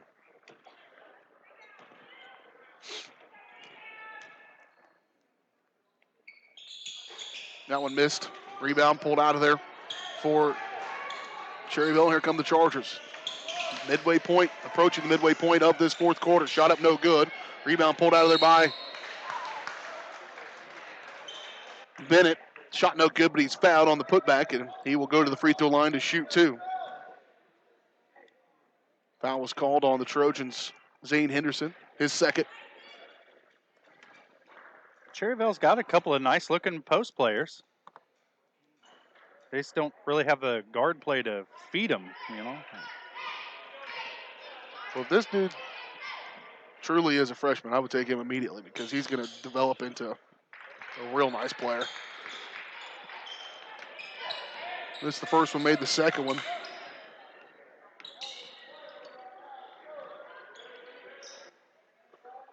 .350 to play in this ball game. Trojans hold on here for third place finish and have a win going into conference play. Down inside Muya, off the glass. That one doesn't go. Gets his own rebound. Put it up, ain't good. His second chance opportunities. His field goal percentage may not be perfect, but his rebounding is amazing. Rebounding stats are probably pretty good. Joseph John. And it's just rare to find a kid in this area who plays above the rim like Muya does. I mean, we saw a little bit of it with Parsons in Pittsburgh, but yep, I haven't seen a leaper like him. He can flat get up off the deck. Here's Zane Henderson. He wants a 3. That one's no good. Rebound pulled out of there by the Chargers, and here they come the other end from right to left. Here's a 3. Cunningham, no good. Rebound pulled out of there by Doherty. And now Muya going to run the floor. Up in front, Collins. Pump fake. Hey, there's your pump fake, Josh. There it is. Dylan Collins. Look how it resulted in an open shot instead of a block. He's got 7 points for the Trojans. 71-49.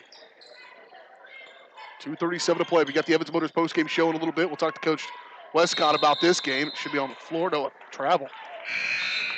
Talk to Coach Westcott about this ball game and then quickly get into the girls' action as we preview Lady Trojans against the Lady Chargers in the championship game. Next to the last game of this Wilson County Classic. Yates Center and Caney Valley will play on the boys' side in the championship later on this evening. At the elbow, Muya. Elevate. 10-footer in the lane, no good. And rebound pulled out of there by Bennett. And we're going to see some subs coming to the ball game here for Girard.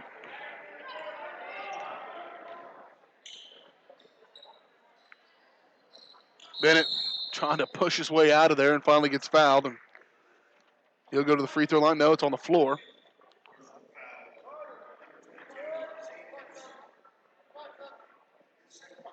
Trojans going to bring in some subs. Taylor Bruning going to come in. Caden Lallman going to check into the ball game, and so is Rigby Bourne. A couple freshmen and a junior checking into the ball game for Girard. And out goes Caleb Muya as he'll check out of this ball game at 32 points. 63 combined points in 2 games. 81 points in the tournament for Caleb Muya. It's quick math. I hope that's right. Up off inside for Cherryvale, and it'll be Jacoby Barnett going to the free throw line to shoot 2. Foul was called on Zane Henderson, his 4th. Zane's giving Brett Ferguson a run for his money on fouls per minute. Mm-hmm. Well, you're only going to be in there for a little while. You might as well get them while you can. Yeah, you can't take them with you. They give you 5 for a reason. That's right. Barnett knocks down 2 shots. 71-51. They've just kind of maintained this 20-point lead this entire 4th quarter. Baldwin with it. Outside. Bruning. Back over to Collins. Push off to Lallman on the left corner. Henderson spinning. Leaner to right hand, no good. Rebound pulled out of there by Cherryvale. Come out of there by Barnett. And here they come. 1:41 to play. It's a pretty good time for these youngsters. Get on the floor. Hooper just hanging out. Almost like he was in a duck blind over here on the corner and nobody knew he was there. All by himself. There's all that blue over there. He just kind of blended in.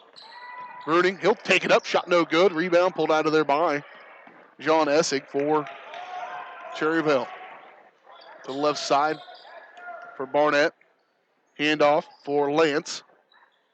Good defense there. Good effort by Dylan Collins for the Trojans. Josh, we got to talk about our player of the game. And I mean, it's hard not to give it to a dude that's got 32 points, but yeah. I thought Evan Troike just bounced back tremendously. Yeah, with his defensive effort, and he hit some outside shots, which the Trojans have desperately needed in this tournament. Yeah, he's got 13 points for the ball game, but I bet he's got double-digit steals. And rebounds, and probably close to double-digit rebound. I mean, maybe he has it. He might be close to triple-double. I doubt he does quite because I'm wondering how will he keep track of steals and stuff, but here's a travel on Essig. But I mean, just tremendous effort all the way around for him. And obviously, Caleb can't be our player of the game every game. He can. He could. No doubt about it. I'm not aware that there's a rule. 32. I just implemented it. Yeah. It's my call. 39 seconds to play. Here's Lallman on the right corner. It's more of a guideline, really. Yeah. Well, blue rule and red rules, right? Mm-hmm. Heard of those? It's a blue rule. Outside for Henderson. 24 seconds to play. Trojans going to get a third-place finish here in the Wilson County Classic. Have that victory again, moving into CNC play starting on Tuesday as they take on Baxter Springs. And finish out here as he'll take it to the rim for Zane Lance. Got 4 points for them. And in the final 6 seconds of them. Again, our pregame coverage will start there from Baxter Springs at 6 o'clock, or 5:30. Tip off around 6 o'clock there from Ted R. Taylor Gymnasium. Trojans going to get the win here. They will move Will Girard to 7-3 on the season. Cherryvale falls to 6-5. Lady Trojans coming up next in just a little bit. We'll talk more about that game as we get closer to it. But the Lady Trojans taking on Cherryvale for a championship game here from the Wilson County Classic. We'll step away, take a quick break. We'll come back and recap this ball game on the Evans Motors post-game show. Evans Motors helping get people on the road since 1935. Stop by the lot just south of Pittsburgh. See Nate or Eddie for a test drive or let them find the vehicle that is right for you. Check out their online showroom at evansmotors.net. We'll talk about this when Trojans win at 71-53 here against Cherryvale in the Wilson County Classic. We'll talk about it next on the Evans Motors postgame show on Girard Sports Live. For over 80 years, Evans Motors has provided some of the best handshakes in the four-state area. No matter what type of handshake a situation calls for, Evans Motors will guide the hand into its proper position with the correct amount of pressure. Risky handshakes, classic handshakes, or something in between, Nate and Eddie have an arsenal of shakes, roughly umpteen. So the next time you want an optimal handshake, come to Evans Motors in Pittsburgh. Norris Outdoor has a huge selection of quality billboards spread throughout southeast Kansas, giving you the ability to put your business in front of thousands of customers daily. But did you know? Norris Outdoor can also be where you get your next digital sign for your business, school, church, or sports venue. Norris Outdoor Signs is now a distributor of Sky Slate digital signs, giving you direct from the manufacturer pricing and giving your business a brand new look with high-resolution digital signage. To learn more, call Jared Norris at 620-249-7462. Norris Outdoor is a proud supporter of the Girard Trojans. Producers Co-op of Girard has been serving the needs of farmers and ranchers in southeast Kansas for decades. With a wide range of products and services, you'll be sure to find what you're looking for. Contact the Agronomy Center for seed recommendations, seed treatments, crop scouting, and more, or stop by the farm store for feeds, equipment, supplies, clothing, and accessories. Producers Co-op also has bulk fuels and propane available. To see everything Producers Co-op Association has to offer, visit them online at www.girardcoop.com or give them a call at 620-724-8241. First National Bank of Girard is proud to be the oldest bank in Crawford County, serving the area since 1878. With 139 years of experience, it's no surprise First National Bank of Girard has such a great reputation for quality customer service. First National Bank of Girard is committed to providing the best quality products and services, including online banking and bill pay, loans, CDs, and more. Use the convenient drive-up window or come on in and see all of the friendly faces at First National Bank of Girard, proud supporter of Trojan Athletics. This is Girard Sports Live.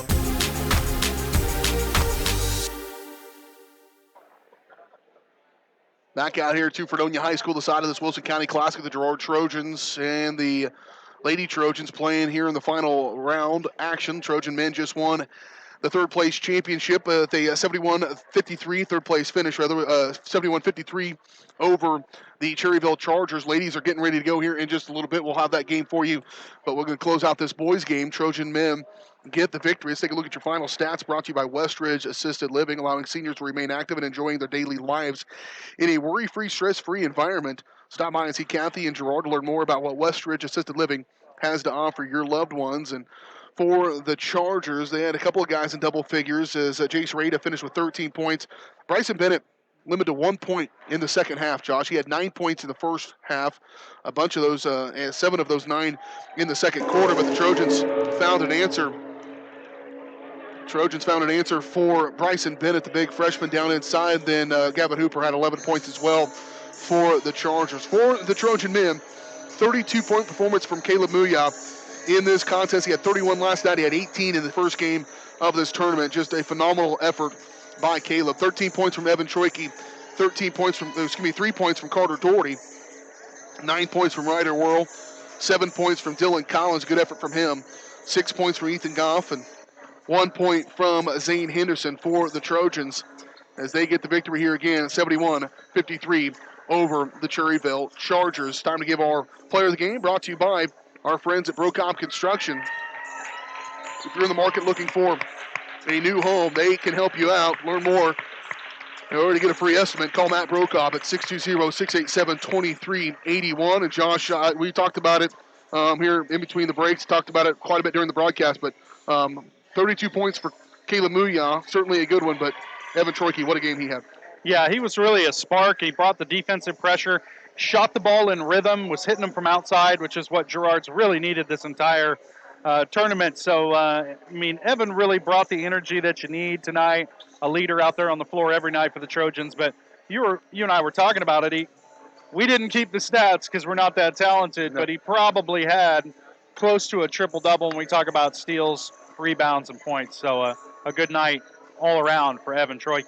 And a bounce back from last night, which was one to forget for him. So good for him. Our player of the game brought to you by Brocop Construction. We're going to step away, take another quick break. Hopefully Coach Westcott will settle down in here, and we will talk with him in a little bit. Still to come, we'll talk with Coach Brad Herlocker about this girls' game and about this championship opportunity that the Lady Trojans have in front of them. All that more still to come here on the Evans Motors Postgame Show on Girard Sports Live.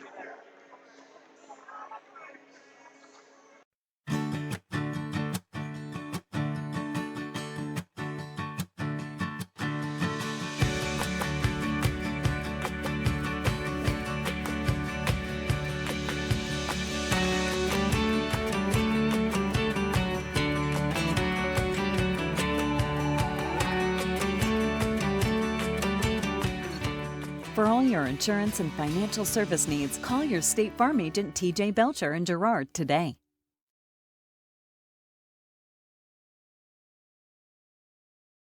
First National Bank of Girard is proud to be the oldest bank in Crawford County, serving the area since 1878. With 139 years of experience, it's no surprise First National Bank of Girard has such a great reputation for quality customer service. First National Bank of Girard is committed to providing the best quality products and services, including online banking and bill pay, loans, CDs, and more. Use the convenient drive-up window or come on in and see all of the friendly faces at First National Bank of Girard, a proud supporter of Trojan Athletics.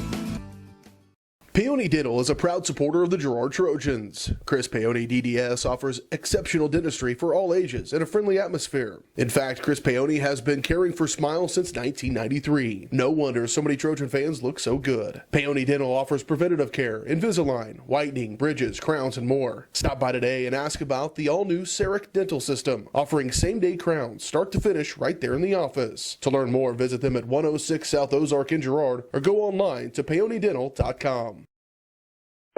Community National Bank and Trust has been serving the area for 30 years with a strong commitment to the highest quality leadership and banking services.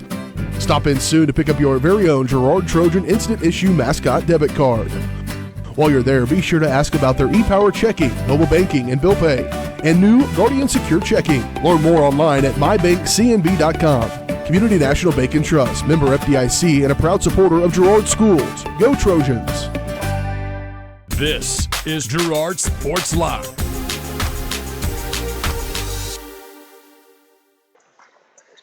Back out here in Fredonia, the Girard Trojans win today over the Cherryvale Chargers 71-53 to pick up a third-place finish. Again, they'll be back in action on Tuesday to take on the Baxter Springs Lions. You'll hear it and watch it right here on Girard Sports Live. Coach taking a little bit more time with his team here. We'll talk with him at halftime of the girls' game, but we need to get started in our action to get ready for this championship ball game. The Girard Lady Trojans taking on the Cherryvale Chargers. Lady Trojans coming off a good win last night over Blue Stem to get to this championship game. They won 76-58, and they won 56-43 in their first game of this tournament over Fredonia, and so they have really taken care of work here in this tournament, no doubt about it.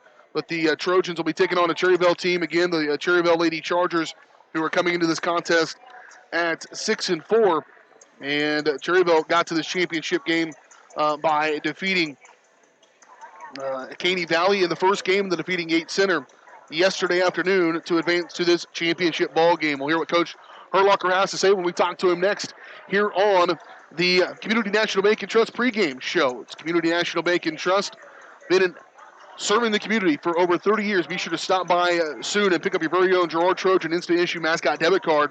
Learn more online at mybankcnb.com, and of course, that's cnb.com. And of course, Girard Sports Live is presented by Crocan, your community technology partner. Don't get bit by slow speeds and high prices. Get Gigabit, the fastest internet in Southeast Kansas with Crocan. To learn more, go to ruralfiber.org or see everything Crocan has to offer at ckt.net. Up next, the head coach of the Girard Trojans, Lady Trojans, Brad Herlocker, on the Community National Bank and Trust pregame show on Girard Sports Live. Community National Bank and Trust has been serving the area for 30 years with a strong commitment to the highest quality leadership and banking services. Stop in soon to pick up your very own Girard Trojan Instant Issue Mascot Debit Card. While you're there, be sure to ask about their e-Power checking, mobile banking, and bill pay, and new Guardian Secure checking. Learn more online at mybankcnb.com. Community National Bank and Trust, member FDIC, and a proud supporter of Girard Schools. Go Trojans! For more than 20 years, Call Service has been serving Southeast Kansas. Right now, Call Service has a huge selection of hand-cooked tires, including hand-cooked Dynapro ATM. Farmers and ranchers trust Call Service as their trucks crisscross Southeast Kansas, providing on-the-farm tire service daily. Plus, Call's is the first stop for lube and oil changes. Get back in the game with your new set of hand-cooked tires, never halfway.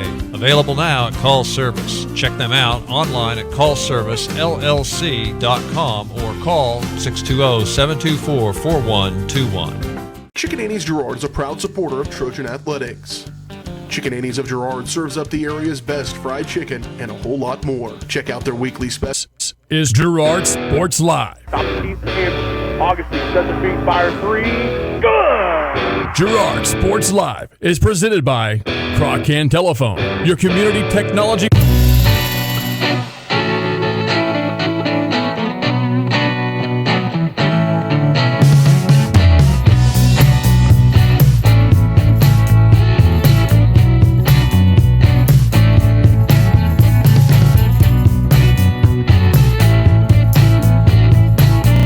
Telephone lines. Today, we connect our members with the entire world using fiber optics. While the technology has changed, our commitment to deliver it to our members has not. Check us out on the web at ckt.net. This is Girard Sports Live.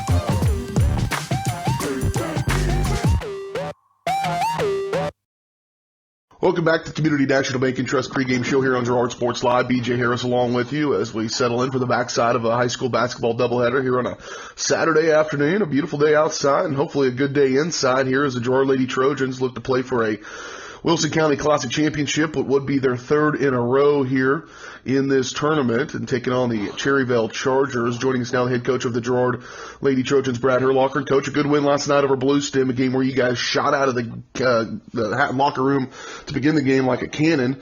Had a 24-point lead at halftime. Second half, not quite as good.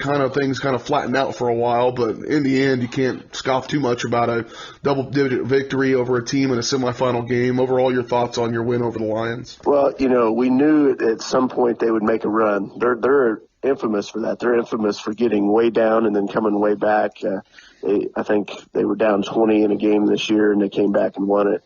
And so we fared better than that. But So that's by nature, that's their team. They're an outside shooting team. I've had outside shooting teams before, and that's how the outside shooting teams go. When you're hitting that shot, everything's golden, and you can beat anybody in the country.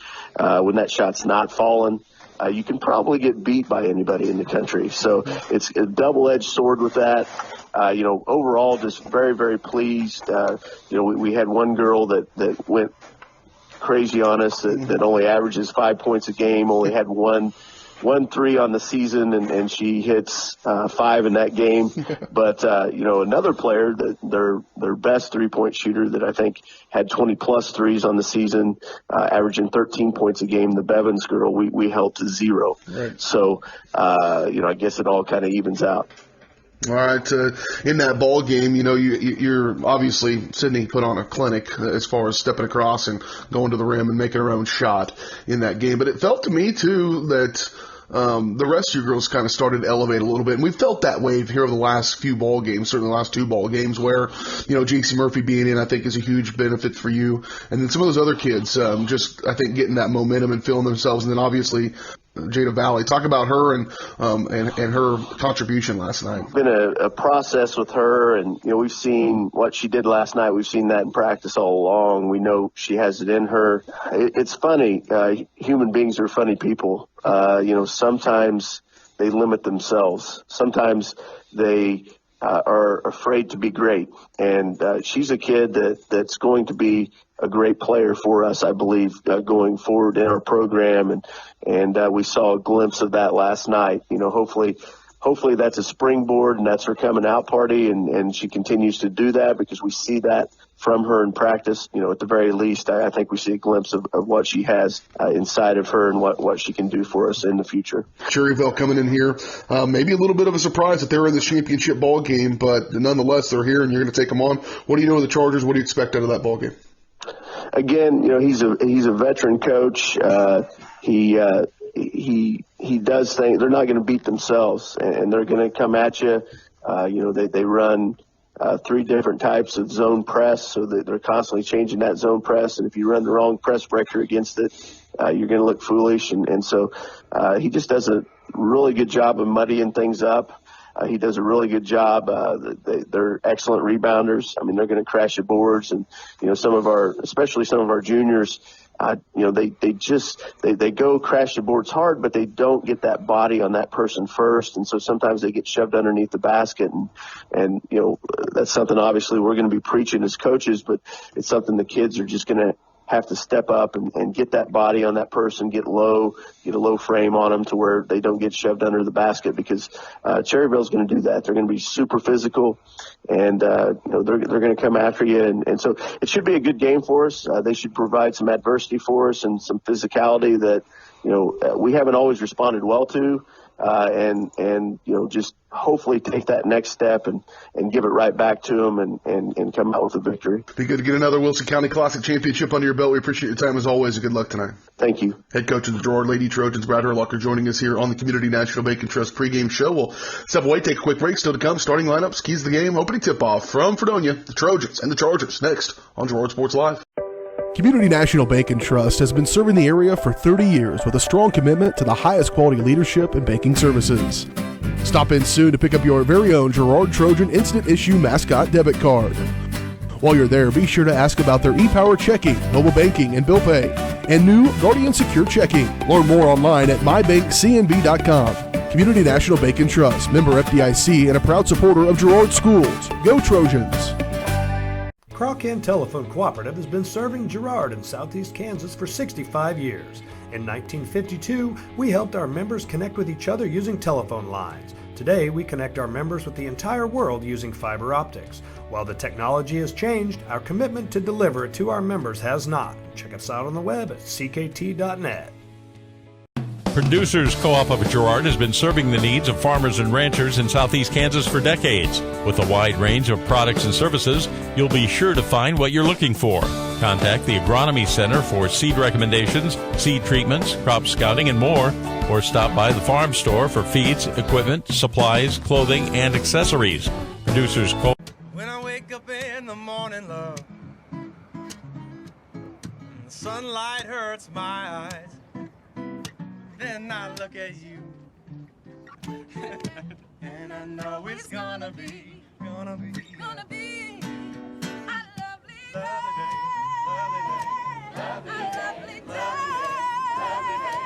lovely day. This is Girard Sports Live.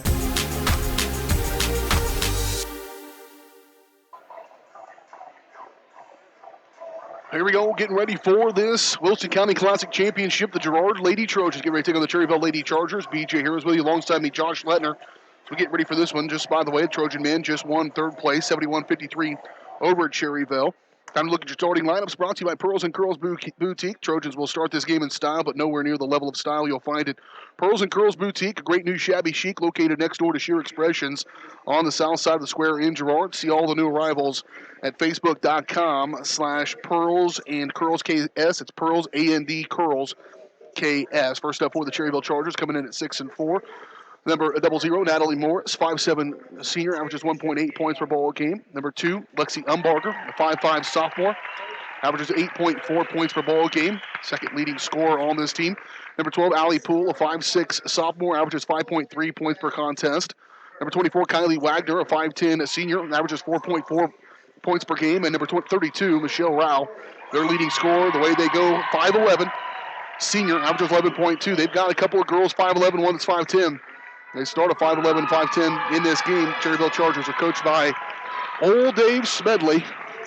Old Smedley. Old Smedley. Oh, man. Coach referred to him last night in the postgame show. Sound like a guy sitting on a bucket outside of a general store.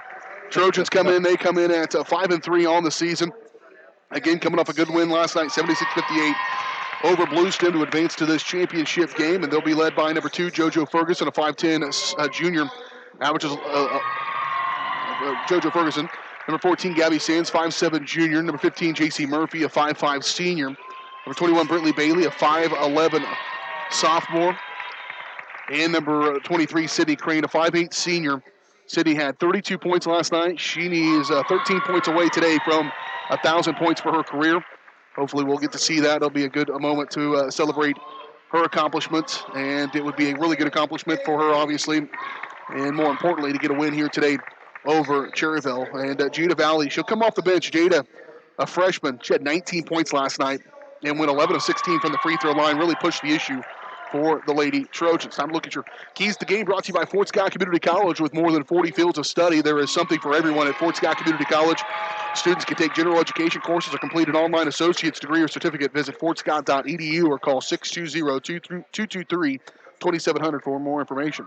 Yeah, for the Girard Trojans, I say bring that pressure early. Let's see how Cherryvale reacts to it, because they're kind of look like a jump shooting team, and if you harass them up and down the floor, make it hard for them to get into their offense, it tends to take shooters out of the rhythm. So Trojans bring that pressure early, and then for Cherryvale, take care of the ball early and just try and weather that pressure and try and get into a rhythm. Opening tip-off is always brought to you by Larrett Ceramics, 503 West Maple in Girard. Stop by Larrett Ceramics for great gift ideas and supplies. Get creative when it comes to gift buying and get your friends and family a beautiful ceramic piece or maybe even classes from Larrett Ceramics, 620-724-8442. Trojans, Lady Trojans, going for the third straight Wilson County Classic Championship here over this time the Cherryvale Chargers. Brittany Bailey going to match up at center court here against Kylie Wagner. And we're underway in this Wilson County Classic Championship ball game. The Chargers going to win the opening toss. They'll move from left to right, step back, 3 on the way. Good, boy. Little dynamite comes to small packages. Lexi Umbarger, 5'5". She's going to knock in a 3-point bucket to get them off and running here, as Cherryvale will take an early lead in this ball game. 7:39 just underway. Crane trying to answer right back on a 3-point shot, no good. And rebound pulled out of there by Umbarger. Here she comes up the floor. Knocked away, nearly stolen away by the Trojans, but it'll stay with Cherryvale. As Michelle Rao, their leading scorer, will have it. She's on the near side. 32 is her number here. Matched up right now with Gabby Sands. Surprise, surprise. Best player. Gabby Sands says they always have her defend it. Into the paint. Shot up off the glass. Good. That is Allie Poole. She'll knock it down, and it's a 5-0 run to start this ball game for the Chargers.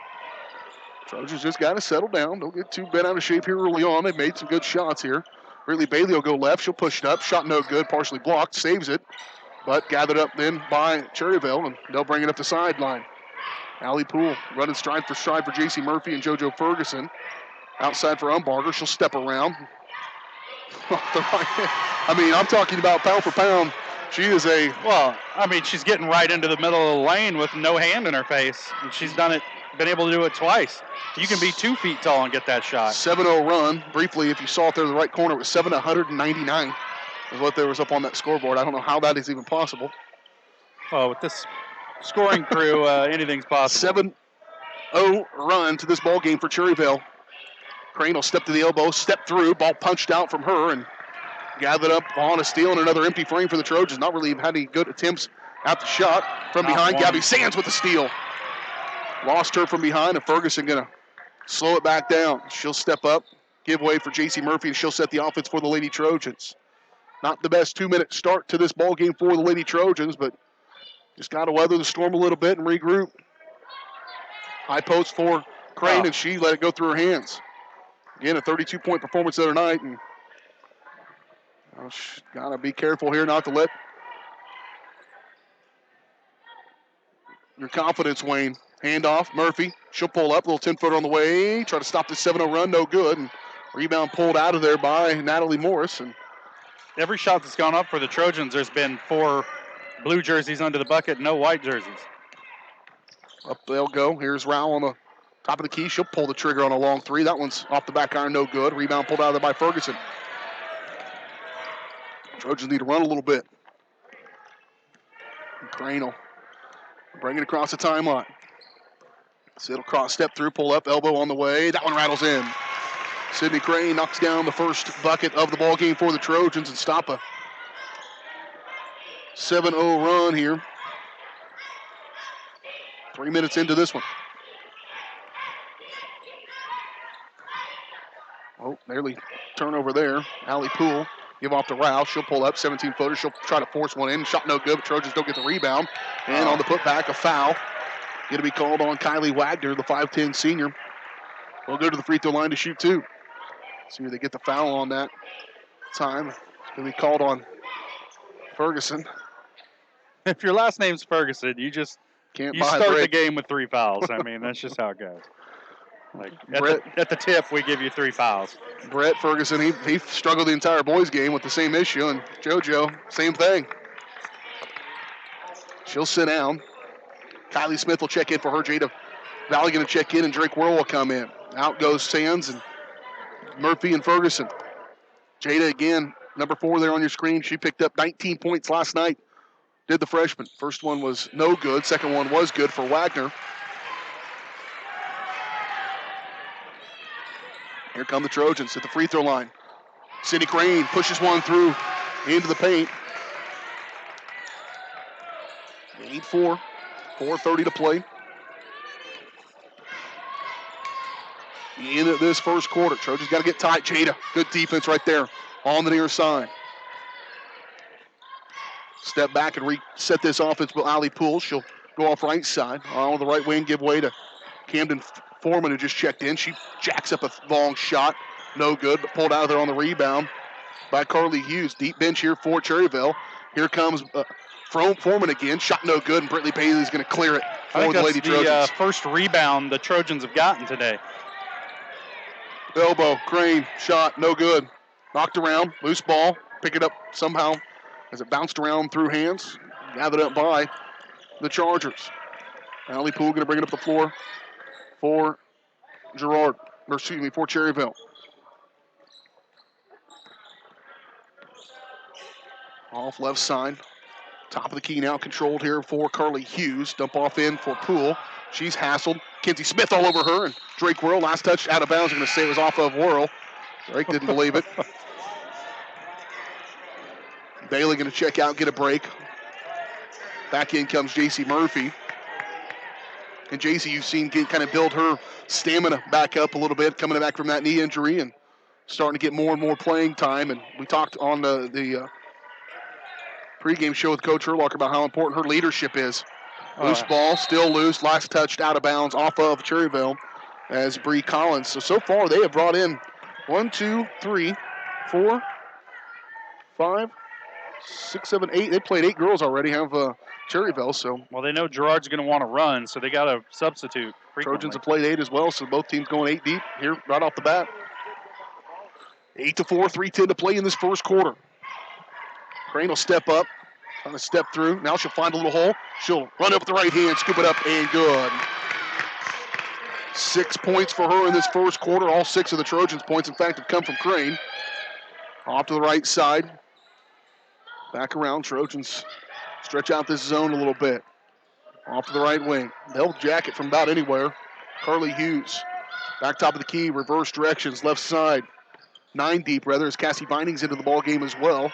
Number 40 there. Back around, they'll reset here with Umbarger, who's already knocked down a 3 and a 2 in this first quarter. 2:32 to play.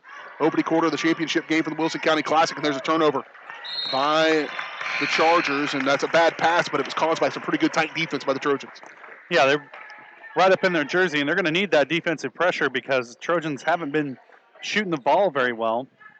And Cherryvale, they came out hot, but they've cooled off a little bit. Yep, 7-0 run. They started this ball game. Trojans have outscored them 6-1 here since the 5:03 mark of this first quarter. Off right side for Sands. Here's Crane. She'll set and fire a 3 on the way. Rattles it in. She wants to get to 1,000 points here right off the bat, and she is 4 points away from it. 4 points away from 1,000 for Sydney Crane. She might just get them all here in this first quarter and say, move on to the next step. Top of the key, move over left side. Here's a long 3 again. Umbarger. Shot no good. Rebound put up good, and the foul. Girard briefly held the lead, and that gets right back on a putback by Bree Collins. And she'll go to the free throw line to try to complete the 3-point play. Crane, Worrell, Smith check out. Ferguson, Valley, Sands check back in for the Trojans. Just under 2 minutes to play here in this first quarter. Opportunity no good on the free throw by Collins, and Trojans a chance to maybe get that lead back here with 1:51 to play in the opening quarter. Ferguson at the free throw line. She'll drive, step through. What a good move by JoJo Ferguson. And she'll go to the free throw line to shoot 2. I was just going to say, where's the offense going to come from? Because Crane's on the bench right now, and JoJo's like, oh, I got it. Yeah, she catches that same move kind of that Sydney's done, is catch at the high post at the elbow and then step through across. And once you do that, the defense is spread so far out, it's open as Ferguson leads the first one off the back iron. Bree Collins checks out. Back in comes Rao for, I believe in Wagner comes back in for Cherryvale. Here's Ferguson. That one can't go. Rebound Bailey on that left side, up and in. Good rebound put back. Good positioning for her. And Trojans back in front here, 11-10. Approaching the 92nd mark of this first quarter. Umbarger up off the left side. Back outside. Down in. Blocked by Bailey. Valley push out front for Murphy. JC 1-on-2. JC will find a hole in the defense. Shot no good. I think they opened up easier for than she thought she was going to. And a foul. They were hassling them down on that rebound, and see who they get on that. It's going to be Murphy. That's okay, JC. You got lots of guards. Picks up her first personal foul. JC's headsy enough not to get in that foul trouble. She could probably figure out a way to play with 4 fouls for the whole game if she had to. Off left side, Umbarger. Back outside. You don't want to, obviously. No. On the right side for Rao. Trojans have done a good job against the number 1. And they'll pick her up there. Gabby Sands going to play her in this man-to-man. Kind of a zone with a 1. So zone everybody else in 1-on-1 with Sands. And there's Umbarger going right in the paint, right over the top of it. 5'5" over 5'10". And she is fearless. Ms. Camden. Lexi Umbarger. She's got 7 points. Put the Chargers back in front by 1. She'll go to the free throw line to try to complete another 3-point play here for the Lady Chargers. 56.5 seconds to play here in this opening quarter. And she will complete the 3-point play. She's got 8 first quarter points. Chargers back in front by 2 here, under a minute to play in the first quarter. We might have ourselves a dandy here. Ferguson pulled the trigger from the elbow, no good. And rebound by Valley. She gets hit off. Bailey, shot no good, but she is fouled. And I tell you another thing I've noticed here from the girls over the last couple of ball games is the decisiveness. Britley Bailey is a good example of that. JD Valley, just decisive when she decides to take it, penetrate. The youngsters are starting to get, I think, some varsity confidence. It's a different step, man, from JV to varsity, and they're starting to find that a little bit. Bailey misses the first free throw. Free throws. 0 for 2 the Trojans are here. She's 0 for 1. 44.9 seconds to play in this first quarter. Second one on the way. Missed them both off the back iron. Ferguson fighting for a rebound. Can't get it. And it'll stay 13-11. Crossing over, screen there high from Morris. Back outside, they'll stay. Here's Poole. Controlling top of the key. Working against Sands. Gabby will try to track her. Loose ball. Travel.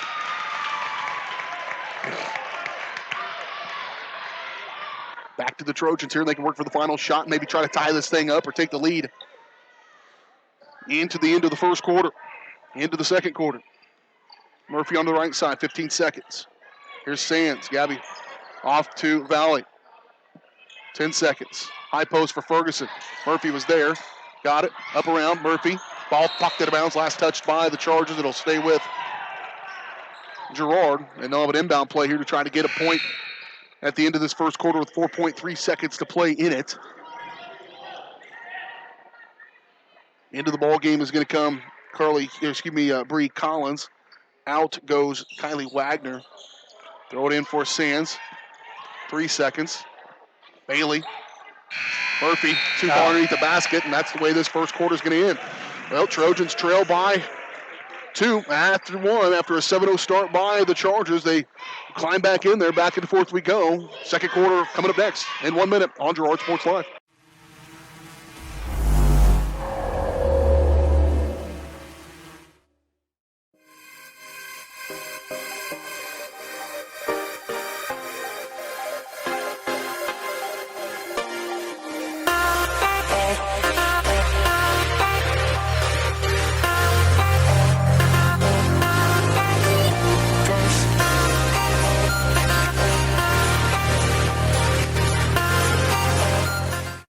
If you're in the market to buy or sell a house, land, or commercial space, look no further than Lehman Realty. Locally owned and operated, Jason Lehman and his staff are ready to meet the needs of every client.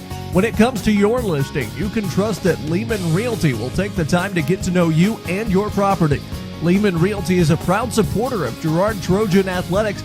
Learn more at www.lehmanrealty.net. or call Jason at 620-724-8020. This is Girard Sports Live.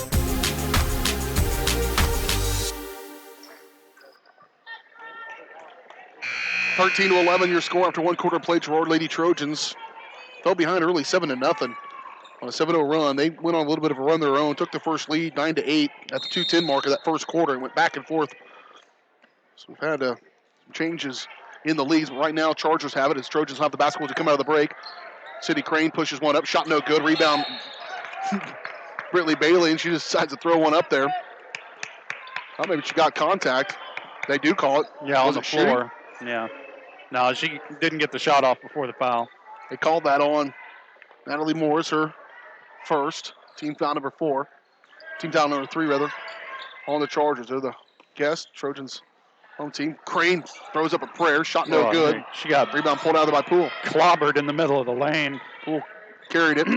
Got away with it. Down inside they'll go. Shot up. Force one. No good. Jada Valley mixing it up down inside. And jump ball going to be in favor of the Chargers. Yeah, Jada kind of needs to be that, like you were talking last night. They need a junkyard dog here, and she's got the physical tools to fight down low. Yep. She's doing it so far here in this ball game. It'll stay with the Chargers, though. Here was 7:33 to go first half, 13-11. It's a feisty little Cherryvale team. Mm-hmm. They've all bought in. You can tell their personality's similar. Rao, they've done a good job against her, their leading scorer. They kept her scoreless in that first quarter. And that'll continue, at least for the momentarily. Down inside, Bailey maybe gets away with one. Trojans just, you're right, can't get a rebound. Ball punched out of bounds by Crane. She comes out to gather up on Umbarger, and Umbarger, good first quarter for her. She had 8 points for them. 8 of their 13 came from her, number 2 there on your screen. Inbound, they will go back. Oh. Good inbound play there. Shot no good. And Trojans again can't get a rebound. Here's Ralph backing in. Kick out, Poole. 3. Nope, 2. On the shot by Poole. And they'll add to their lead here. 15-11, 4-point lead for the Chargers. Trojans need a bucket. Crane will elbow off. Sands, pull the trigger. 3. Good! Gabby Sands. She's starting to get a few more of those per ball game. Last night, Gabby had 1 3 in the second quarter, about the same time. Hopefully that just doesn't be the only one, but I was going to say, pulls them back to within 1. Don't wait 24 hours to take your next one. Off the right side. 24 hours. It hasn't been that long. Feels like about 6 hours. Top of the key. Poole going to control here, working against Kenzie Smith. And finally, double dribble.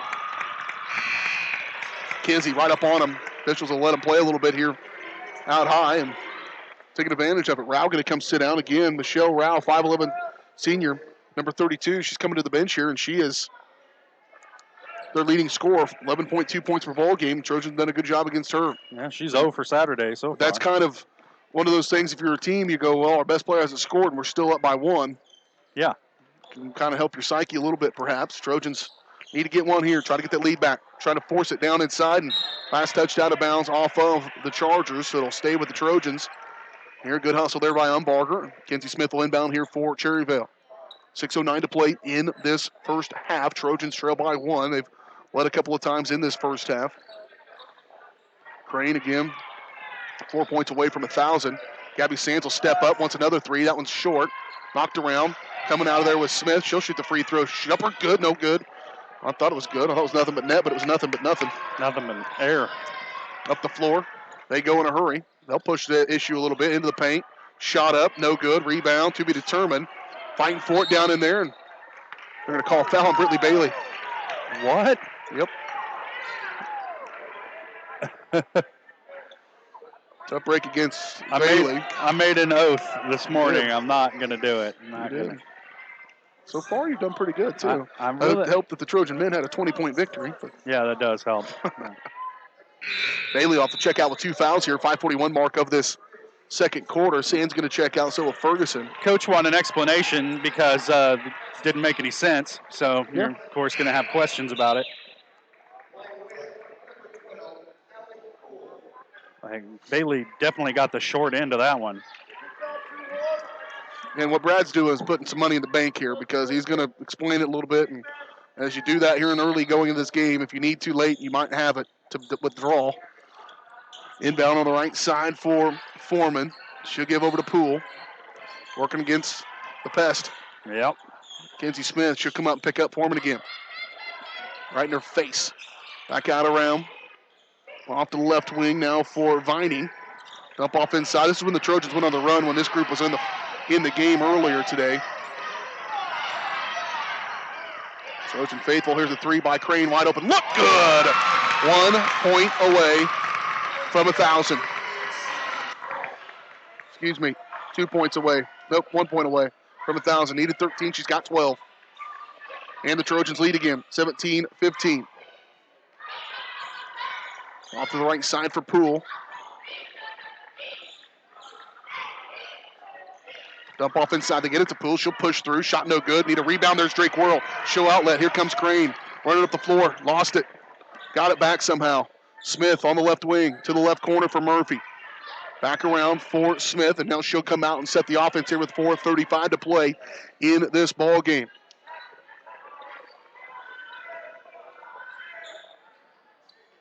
Drake Whirl at the free throw line. Back outside for Crane here with 4:24 to play in this first half. Trojans back in front by 2. Trojans will take their time here on this possession. Murphy off to Smith, up off inside Whirl. Drake, turnaround, shot, no good, hits the deck. And it'll go back the other way for the Lady Chargers. And a timeout going to be taken by Coach Smedley. It's a 30. We'll take it. 17-15, your score. Trojans up by 2. 4:01 to go in this first half. You're watching Trojan Basketball on Girard Sports.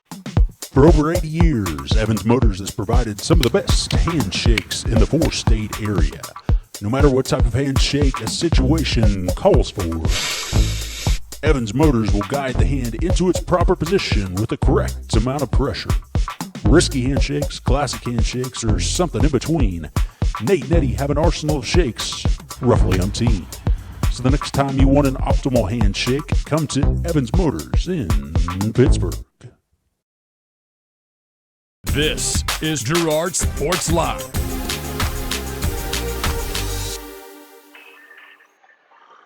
(17-15) Girard Lady Trojans on top of the Cherryvale Lady Chargers, a feisty Charger team.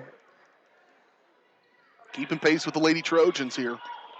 They've led for more times than the Trojans did. They jumped out to a 7-0 lead. Trojans had to climb out of that hole, and they have done so up to a 2-point lead. In fact, Girard is not, this is the largest lead for Girard in this ball game, I believe. No, they led by as many as, largest lead. Another open shot in the middle of the lane. I didn't see who got that one. I think it was Umbarger again. Tie ball game, 17-0. Other end, Ferguson. She'll push one up, shot no good. And rebound pulled out of there by Natalie Morris. Cherryvale trying to take another lead here in this first half. There's Morris at the free throw line, just beyond it. Ball knocked around. J.C. Murphy comes away with it. Murphy out to Crane. Crane cross it over. Bounce pass. Ferguson, left-hand layup. Good. JoJo Ferguson gets it. Her first field goal of the ball game. 3:07 mark. Not inside. Trojans lost somebody. She'll push one up. Good defense inside Ferguson. Rebound, though, pulled back out of there. Trojans just can't get a board and knocked around. Just too much height. Down inside 24, just going over the back of the Trojans and Umbarger. And Kinsey Kessler is going to drop her for a foul here on that shot. It'll be shooting three. Will Umbarger. Well, you fouled her. She filled her out here at NBA range. You got to be careful with that. Not a good foul. I mean, I know she's hit some threes so far, but... And Umbarger knocks down that one. She's got 9. The last one was Poole, not Umbarger, that made that 2 a moment ago. She knocks down the first one, missed the second one.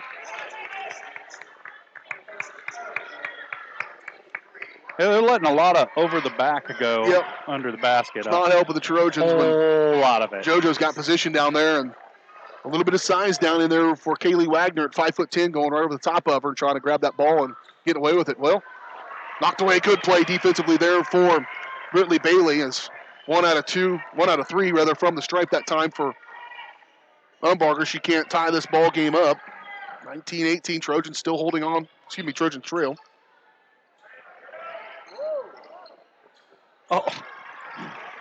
Trojans lead, rather, 19-18. Up the floor they go, off left side. Top of the key, Poole. She'll fire a 3, no good. Rebound. Kinsey Kester tangling up inside there with Umbarger. Got to call a jump ball every once in a while. They can call travel. Boy, goodness gracious, this is more physical than the boys' game was. Inside the paint. Nope. Almost. You almost got me. Almost. 19-18, Trojans holding on to a 1-point lead here with 2:12 to play first quarter. Crane, 3, good, there it is. That puts her over 1,000 points. What a moment for Sydney Crane as she drops in that 3-point shot. She's had a pretty good first half, no doubt about it. That puts her at 1,002 on that 3-point shot, and the Trojans, they will recognize Crane for her 1,000th point. She'll get a standing ovation here inside here. And again, Sydney, a part of a state championship, the first ever in school history. And believe it or not, as we were talking, Coach Herlock earlier this morning, the only player on that team to get 1,000 points, had a couple of them that were over the 990s, but Sid, obviously, I will say that of those 1,000 and now 2 points, the 8 for 8 in the fourth quarter from the free throw line in a state championship game have to be the best of those 1,000. There's Trojans will get it back after they lost it for a second. Here's Valley. She'll step through with the right hand. Good. And the foul. They're going to say it was a travel. They're really testing you, aren't they? Oh, man, they are. There's some creative stuff going on down there. A good effort, though, by Jada Valley to step through and get that one. And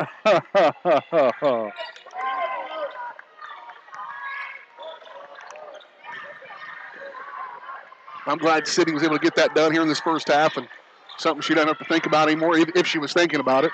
She had a pretty good cheering section here with thinking about it. I can tell you right in front of us. Umbarger, back outside they'll go. Shot no good. Again, their height is really hurting the Trojans in this first half. J.C. Murphy able to come out of it, but here comes Crane. Trojans lead at 22-18. She'll step through. Runner with the right hand, no good. Knocked around. And here come the Chargers again. Under a minute to play here, 48 seconds to be exact. In this first half, Trojans have withstood some stuff, and they've done a good job against her. And Rao is over from the field in this ball game. Maybe she lost one of her contacts or something. It's a good go-to for excuses. Yeah. Even if you don't wear glasses, nobody knows whether you wear contacts or not. It affects your depth perception, you know. I only have one eye that I need glasses for, but I wear two. And the other day I was walking around with only one lens and didn't realize it. My wife goes, where's the other lens to your glasses? That's just in a nutshell of the kind of life I live. 16 seconds to play here in this first half, 22-18. There they go with the 10 seconds. They're going to isolate here with Crane. She'll drive in the paint, free throw line, pull up, trying to get contact, can't. Bailey will save it, 2 seconds. Sands, she'll pull the trigger. She's going to get it fouled. Gabby's going to get that foul at the buzzer, and she'll have a couple of untimed free throw shots. Little Gabby Sands. Well, that's what you got to do. You just got to push it up there and hope to get some contact when the time is ticking away in a ball game. Yeah, well, 4.5. With this amount of contact, I was going to say something about the disparity in team fouls, but now you can't. Gabby will go to the free throw line and knock down one. She knocked down a three-point shot in this second quarter. I think gave the Trojans a pretty good spark. And Sands knocks down both free throws. And the Lady Trojans battle their way back. Their largest lead now is right here at 6 points. They trailed by as many as 7 in the first quarter. They battle back. They lead by 6, 24-18. After a half of play, trying to get their third straight Wilson County Classic Championship. We'll talk about it next on the Girard National Bank Halftime Show. We'll have your halftime numbers and have your Canard Eye Care Eye on the game next on the Girard National Bank Halftime Show, brought to you by Girard National Bank, committed to providing customers with the highest quality financial services in a friendly and personal way. Personal, business, or agricultural needs, turn to Girard National Bank. We're back to talk about it next on the Girard National Bank Halftime Show on Girard Sports Live. Girard National Bank brings you community banking at its best. Family owned and operated for over 80 years, Girard National Bank is committed to providing their customers with the highest quality financial services in a friendly and personal way. Whether you require personal, business, or agricultural services, Girard National Bank is big enough to handle all of your banking needs, yet small enough to provide you with that personal touch you've grown to expect from a community bank. Girard National Bank is a proud supporter of the Girard Trojans. Equal housing lender, member FDIC. Learn more at gn-bank.com. Mathis Drug Store Incorporated has a proud Girard history of more than 50 years. Glenn and Karen Mathis took over the store in 1983 from Glenn's father and have been providing outstanding customer care and service since. At Mathis, they know their customers by name and value their support. Primary goal is to provide fast, accurate, friendly service. Mathis is a full-service pharmacy that accepts most insurance plans and supports competitive cash pricing. Mathis Drug Store, a proud supporter of Girard High School student-athletes. McClellan Sanitation is a proud supporter of the Girard Trojans. McClellan Sanitation is also proud to have been serving Girard and the surrounding area for decades. McClellan Sanitation offers residential, commercial, and roll-off services. As a locally owned and operated company, owners Dave and Candy McClellan and their employees are dedicated to providing the highest quality customer service. To learn more, call McClellan Sanitation at 620-724-8486. McClellan Sanitation wishes the Girard Trojans the best of luck this season. Are you in need of post-surgical therapies for yourself or a loved one? The employees of Medical Lodges are here to care for you. With over 50 years of serving the community, they pride themselves on having the therapy experience you deserve. In fact, Medical Lodges is the first healthcare company in the United States to be 100% employee-owned. So when you're at Medical Lodges, you're part of the family. Stop by one of their homes today and feel the Medical Lodges difference. For more information, check out medicallodges.com. G&W Foods is the one-stop shop for everything you need to feed the family. With a great selection of quality, fresh, and delicious foods, you're sure to find something to satisfy every appetite. With friendly and knowledgeable staff, the folks at G&W Foods can help you find what you need so you can get in, get out, and on your way with your day. Plus, don't forget G&W Foods for the great daily lunch specials. Open 7 days a week. Check out their weekly Facebook-only specials. The G&W Foods family super wishes the Girard Trojans the best of luck.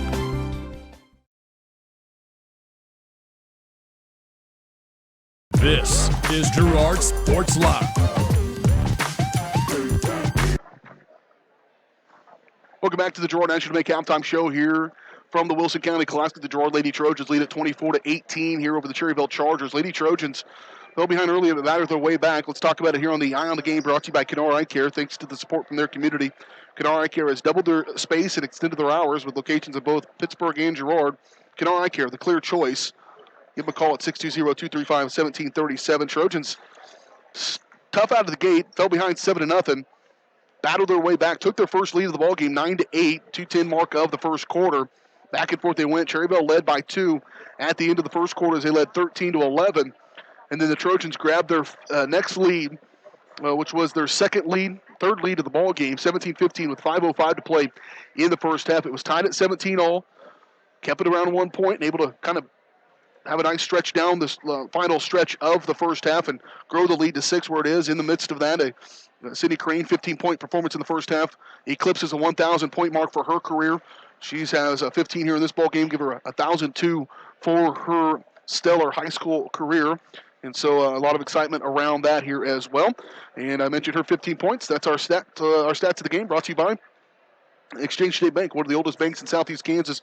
Exchange State Bank is proud to be locally owned and operated, providing quality customer service, online banking, bill pay, mobile banking, and more. At Exchange State Bank, you're not just dealing with bank employees, you're banking with your friends. Learn more at esbks.com. For the Cherryvale, 9 points from Lexi Umbarger. 8 of those 9 in the first quarter. 6 points from Allie Poole, 2 points from Bree Collins, and 1 point from Kylie Wagner for the Cherryvale Chargers. For the Lady Trojans, not a lot of disparity, not a lot of spreading out of the scoring, but the Trojans have been effective, certainly led by Sydney Crane's 15 points. 5 points from Gabby Sands, including a couple of free throws there down the stretch and a 3-point bucket in that second quarter, and then 2 points from JoJo Ferguson and 2 points from Brittany Bailey here in a fairly low-scoring affair in Fredonia. Wrapping up things here in the second half, coming your way in just a little bit of this Wilson County Classic. And we made 3 straight trips here. And joining us now, the guy who's got his work done, at least here from Fredonia, Rod Westcott. And Coach, a good win in the third-place game. I thought it was showed a lot of character from your boys to be able to bounce back from what was a tough game against Caney Valley last night. How did you feel overall about how you guys kind of played and came out and get that win today here over at Cherryvale? Yeah, pleased with the effort. Thought the kids come out pretty focused and ready to get back on the floor. And you know, it's tough. You get back into that third-place game. It's not the one you want to be playing in, but thought the kids handled it pretty well and come out with a lot of energy and really played a pretty good ball game. Yeah, certainly in the second half, you know, they've been able to keep pace there. And Cherryvale's got some good players. They got some young guys who come in there, some big bodies inside. I thought the size kind of hurt you at times in the paint, but a different set of energy in that second half. And, again, just like it was against Neodesha, defense leading offense. Yeah, you know, the big kid inside, he really had a good first half.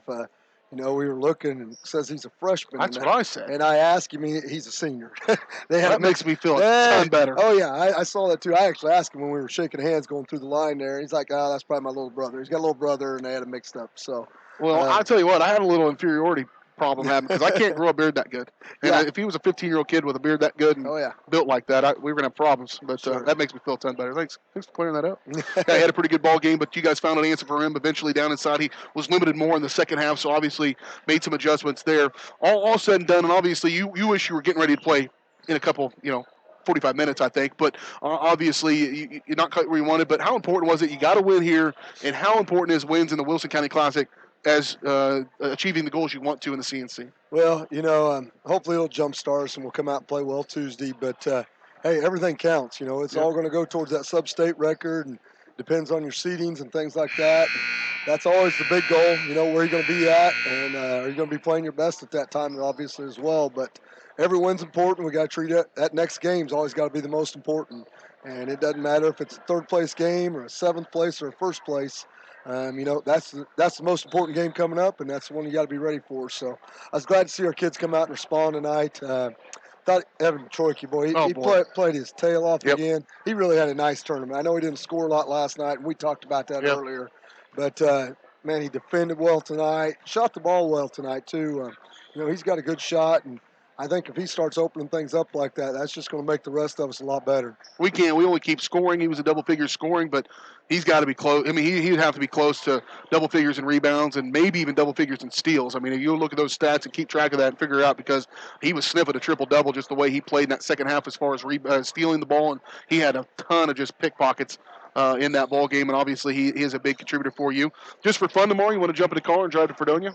I know you love coming over. I don't know what I'll do with myself tomorrow without having to make that trip over here. But I tell you what, you can come with me. We're probably going to go to the Tony DeBray tomorrow. I think they're playing on a Sunday tomorrow. So significantly closer. There you go. If you want to see some more basketball, you can come with me. That's like 7 miles from your house. That's probably. Right. It's pretty close. Pretty close. Well, Coach, we appreciate your time. Congratulations on a third-place finish, and do it again. Thanks, BJ. Up on Tuesday. Head coach of the Girard Trojans, Rod Westcott, joining us here on the Girard National Bank halftime show. We'll step away, take a quick break, get our breath, and get ready to go here for second half action. Lady Trojans holding on to a 6-point lead, looking for a championship from Fredonia. Producers Co-op of Girard has been serving the needs of farmers and ranchers in southeast Kansas for decades. With a wide range of products and services, you'll be sure to find what you're looking for. Contact the Agronomy Center for seed recommendations, seed treatments, crop scouting, and more, or stop by the farm store for feeds, equipment, supplies, clothing, and accessories. Producers Co-op also has bulk fuels and propane available. To see everything Producers Co-op Association has to offer, visit them online at www.girardcoop.com or give them a call at 620-724-8241.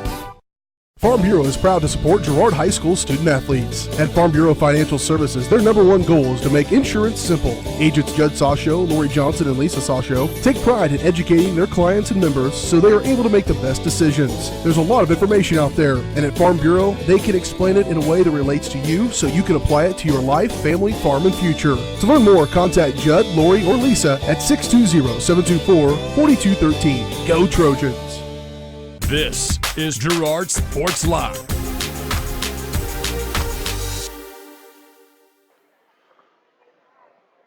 Here we go. Second half action from the Wilson County Classic Girls Championship game. Here is the Girard Lady Trojans. 6-point lead. Good finish to the first half after a slow start to the first half. And here's hoping they can keep that momentum going into the locker room, bring it out of the locker room. Get a Wilson County Classic Championship for the third time in a row. Up off inside for Bailey on that left side. Little hook with the left hand, no good, missed it. Ball touched, last out of bounds in favor of the Lady Trojans. Again, just joining us, Sydney Crane, knocking in 15 points in that first half, getting her over the 1,000-point mark. 3-point shot, she hit that down. Our hit of the game brought to you by Bradshaw Collision Repair. If car hits you like she hit that 3 to go over the 1,000-point mark, be sure to go take it to Bradshaw Collision Repair. Bob Bradshaw offers refinishing, paintless dent, repair, glass replacement, more. Let Bradshaw Collision Repair get you back to the game. Scoop shot with the right hand, no good by Crane. She'll go to the free throw line to shoot, too. Call the folks there at Bradshaw Collision Repair, 620-724-7300. Crane going to the free throw line to shoot, too. Sid didn't get to the free throw line in that first half, so 15 of those points all from the field. All 15 of those points from the field. And here comes the first one up and good. And she didn't really go to the hole a whole lot in the first half. She shot a couple floaters in the lane, but most of them came from beyond the arc. Yep, three threes of those 12 of those 15 points from behind the arc. It's funny, she gets the 1,000th point on a 3-point bucket. She's a good 3-point shooter. That's not her total MO. And considering she's been a distributor for a good portion of her career, to get over that, that's pretty good. Steal by JoJo Ferguson. JoJo going to take it coast to coast off the steal. She'll stop. Shot good. Ferguson with the bucket. Trojans' largest lead now is 9, 27-18.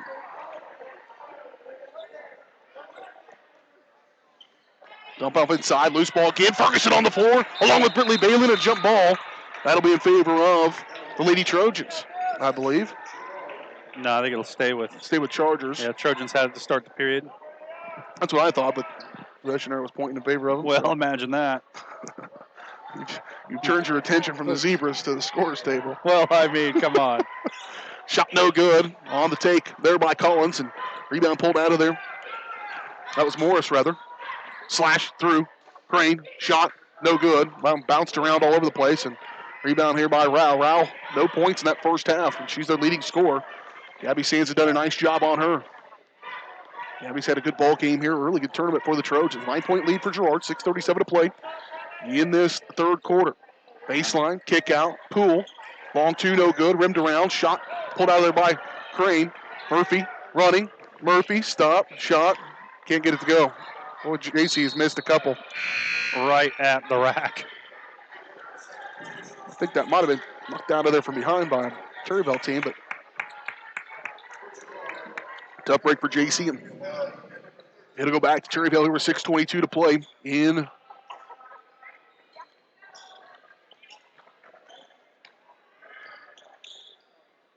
this third quarter. Pula bringing up the floor on the right side. Umbarger had 9 points. She's number 2. She'll move to the right corner. She'll catch it over there on the right side. They'll get a hand in her face in this zone. Trojans come out and get it.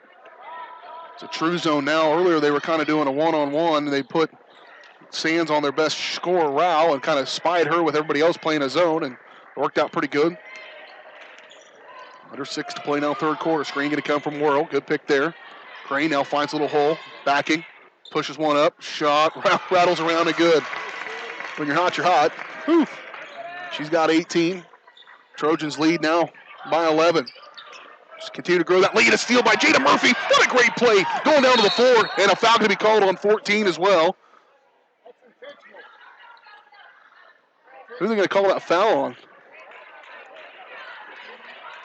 I mean, Brittany Bailey got stroked. They do get that foul. Yeah, Sherlocker's ready to come unglued over there. So is most of the people here in front of us. And one guy who didn't see what happened. Cassie Vining, the one called on that foul her first. She'll come out of the ball game. 29-18, 11-point lead, the largest. Jada Valley, what a great play that was. Catch, fire, 3, Crane, no good. Rebound, to be determined. Don't fight over it. Loose ball, still to be determined. Rao comes out of there with it. Jada Valley steals it, goes to their knees. Layup with the left hand, good, and the foul. What a play that was. That was awesome. She got the steal, went down to her knees, came up off her knees, kept the dribble alive, laid it in, gets fouled, gets the bucket, and she'll be at the free throw line for an awesome three-point play. And the best play that was. The best thing is you can watch that over and over and over again if That's you want. Right, you can. And I probably will. That's her first field goal, but man, what a play that was by Jada Valley. We'll keep it right here. And we already gave ahead of the game. We're going to give another one to Bradshaw Collision Repair. Be sure you go see those guys. Bradshaw Collision Repair, Bob Bradshaw for finishing, paintless dent repair, glass replacement, and more. Bob Bradshaw from Bradshaw Collision Repair. Getting you back in the game. Call 620-724-7300. I mean, I'm telling you what, she went down to her knees, stole the basketball, went below the dribble, and came out of there with the basketball, kept the dribble alive, popped up off her knees, laid it up with her left hand, drew the contact, made the bucket. And you talk to Coach Herlocker about her in the pregame interview. He said they've been waiting for her to do in games what she does in practice. And she's really kind of come alive here in this tournament. I hope it's a trend for things in the future. Yeah, Jada had 19 last night, 11 of 16 from the free throw line for the Lady Trojans. Because, man, if they can just get one or two other options out there, they're going to be real hard to stop. I mean, granted, not a lot of size, but 13-point lead, now the largest for the Lady Trojans. Got 4 girls who can legitimately score the basketball. Mm-hmm. Coach Smedley wanting an explanation on that a little bit. Jada going to miss the free throw. 5:15 to play here in this third quarter. Been a good one for the Trojans so far here in this third. Good tight defense is leading to it. This is how the Trojans often do coming out of the locker room. There's a near steal by Crane. And Knocked it out of bounds. It'll stay with the Chargers here. Out of bounds, and she was face-to-face with Kylie Wagner. 5:04 to play in this third quarter. Dump off inside Wagner. Bailey, pretty aggressive there defensively, and contact going to come. We'll see who they get on that. I think it's going to be Worrell. No, Bailey. It's going to be her third.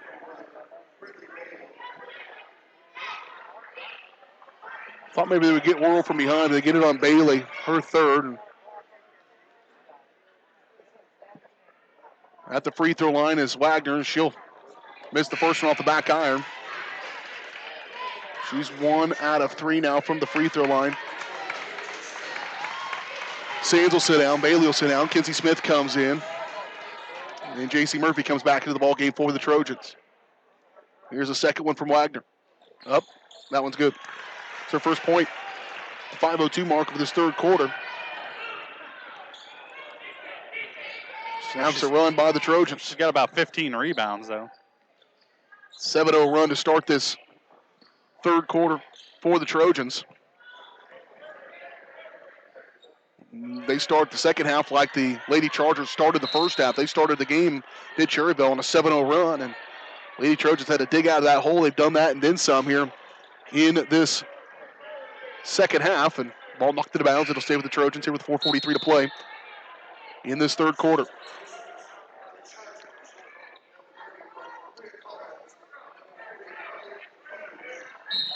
Substitutions here is Rowan.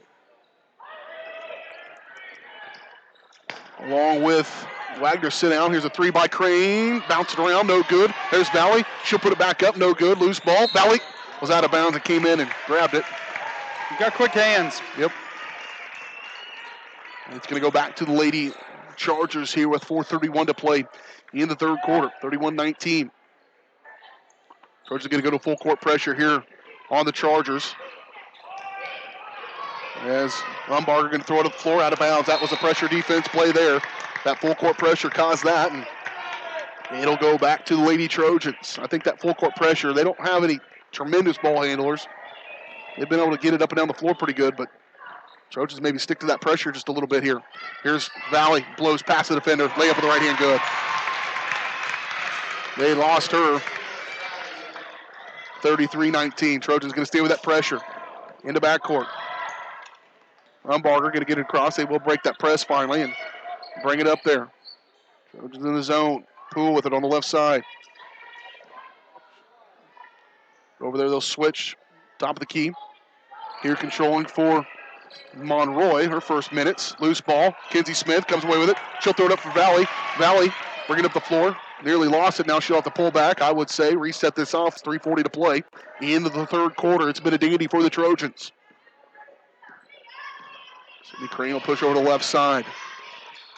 Dump off inside Valley. Good dish from Smith and going up, and ball's tipped and somehow goes out of bounds off Jada Valley. Yeah. She got chopped across the arms there. Ball goes out of bounds, and it'll go back to Cherryvale again. They'll stay with his pressure.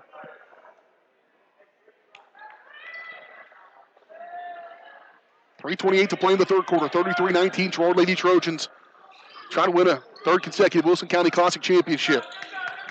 Taking a big step towards it here in this third quarter. Rowell lost it out of bounds. It'll go back the other way. They're going to call it charge. That's the same one that picked up that charge running through Brittany Bailey a little bit ago. That's Vining. She would call for another one. Her second. Her 2 fouls have been full contact fouls. Yeah. Someday she'll learn about roller derby, and might be a good place. Yeah, she was really coming hard through that A gap, and it was. Here's Crane, top of the key. She wants to isolate up. She'll spin, back her way through, push through, and tons of contact. Goes to the floor. A little help there. Good sportsmanship from Rao to help her up off the deck, and she'll go to the free throw line to shoot too. Coach Smedling working on the officials over here on the near side. Old Smedley's known for his cajoling. Crane misses the first one. And his corn cob pipe. Oh, man. Smoke from his pipe circles his head like a like a crown. Crane knocks down the loose ball. That kick, that was last touch by Umbarger. That touched her foot, number 2. They missed that one. Yeah.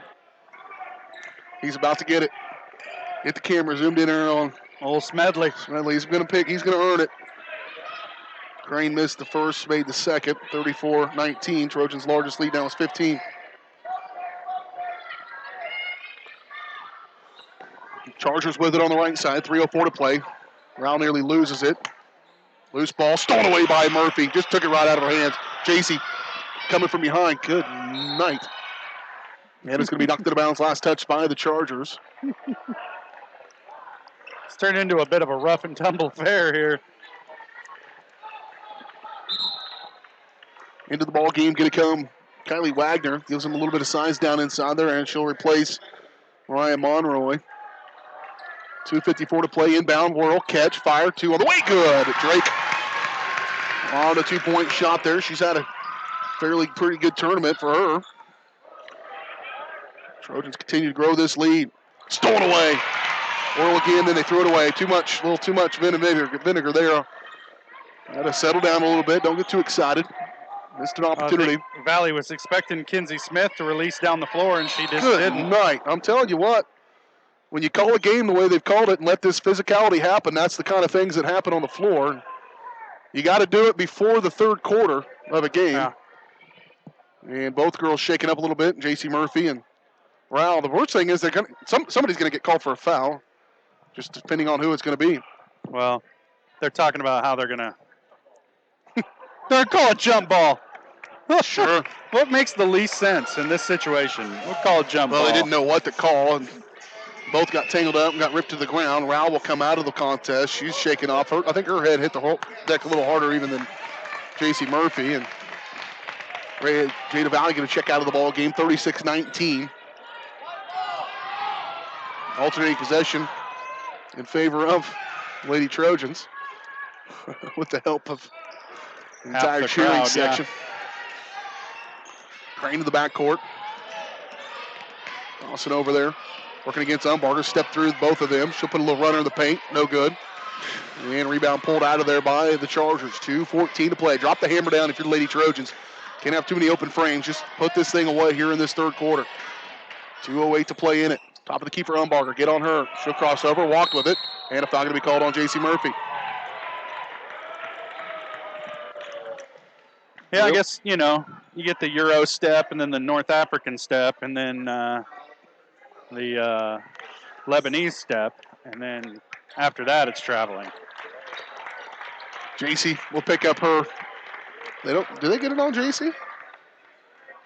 Call it on Kinsey Smith. Yeah, I thought for sure it was JC. It was Kinsey Smith, her first. Sometimes it's kind of a random process. Here's a catch and fire 3, no good by Camden Foreman. I guess your pact is going out the window. It was only a matter of time. It held pretty long. It did. I was proud of it. It held pretty long, but Here's these guys kind of lost control of this game. Bailey. Sands 3. Off the bank. Casher checks. Gabby Sands knocks in a 3-pointer. Second one of the ball game. She's got 8. And a foul going to be called against the Chargers. Moving through there and moving screen again against Umbarger. And that will be her second personal foul. Team foul number 6 on the Chargers. Minute 34 to play. Trojans have just exploded here with a 20-point lead now in this third quarter. Inbound. Sands again. Catch. Fire. 3 on the way. That one's no good. Loose ball out of bounds. Last touched by the Chargers. It'll stay with the Trojans here with 90 seconds to play in the quarter.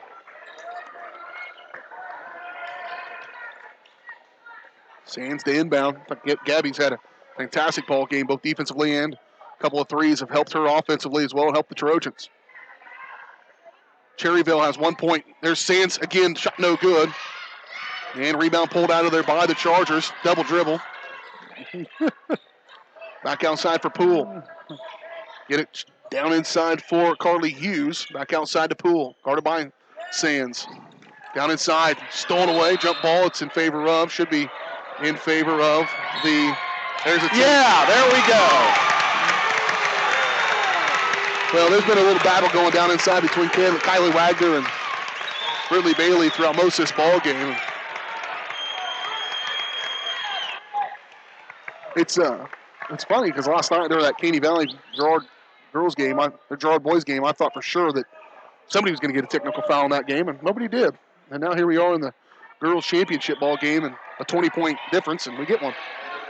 1:06 to play. Gabby Sands going to go to the free throw line to shoot those 2 free throws. And again, Gabby 2 for 2 on the night from the stripe. She's got 8 points.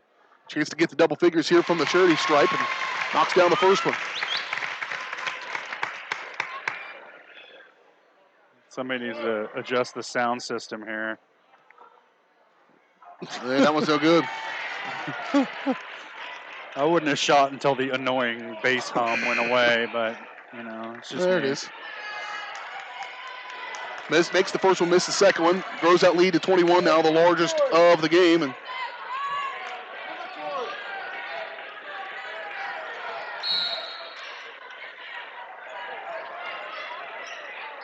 (40 to 19 rather. 1 minute to play in this third quarter. Getting a little chippy here inside the home of the Yellow Jackets. Valley trying to wind her way through, and a foul going to be called. And that's going to be in favor or on the Cherryvale Chargers. We'll see who they get on that one. They'll get Poole on it. She'll pick up her second personal foul. Team foul number 8, so that's going to send Valley to the free throw line to shoot 1-and-1. Timeout going to be taken by the Chargers. 40 to 19, 53 seconds to play in this third quarter. We'll step away, take a quick break. We'll come back in 30 seconds. You're watching Trojan Basketball on Girard Sports Live. G&W Foods is the one-stop shop for everything you need to feed the family. With a great selection of quality, fresh, and delicious foods, you're sure to find something to satisfy every appetite. With friendly and knowledgeable staff, the folks at G&W Foods can help you find what you need so you can get in, get out, and on your way with your day. Plus, don't forget G&W Foods for the great daily lunch specials. Open 7 days a week. Check out their weekly Facebook-only specials. The G&W Foods family super wishes the Girard Trojans the best of luck. Chicken Annie's Girard is a proud supporter of Trojan Athletics. Chicken Annie's of Girard serves up the area's best fried chicken and a whole lot more. Check out their weekly specials like chicken and noodles on Wednesdays, Thursday nights kids nights, and Friday boneless wings. Oh, and don't forget about those delicious homemade pies. Stop in or enjoy their mouth-watering favorites at home with carry-out and catering available. Chicken Annie's Girard, continuing a Southeast Kansas tradition. Learn more at chickenanniesgirard.com or call 620-724-4090. This is Girard Sports Live.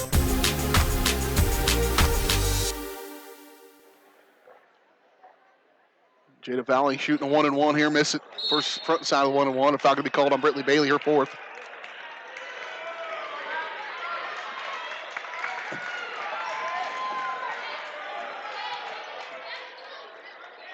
And it'll go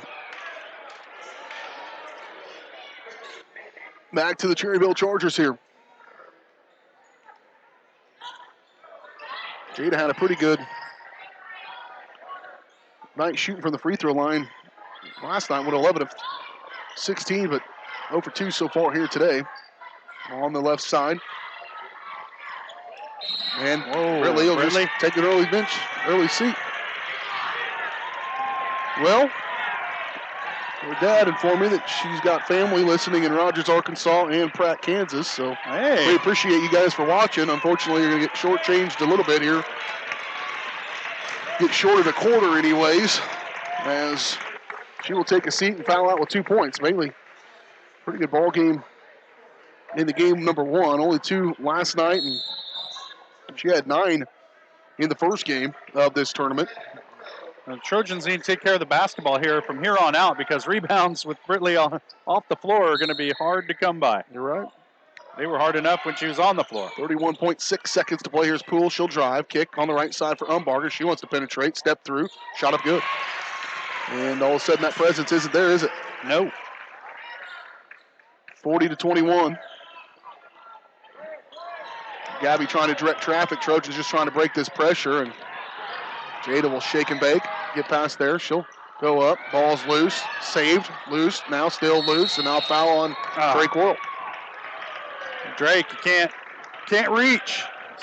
Can't reach. They've done all this, by the way. City Crane has not been on the floor for much of this third quarter.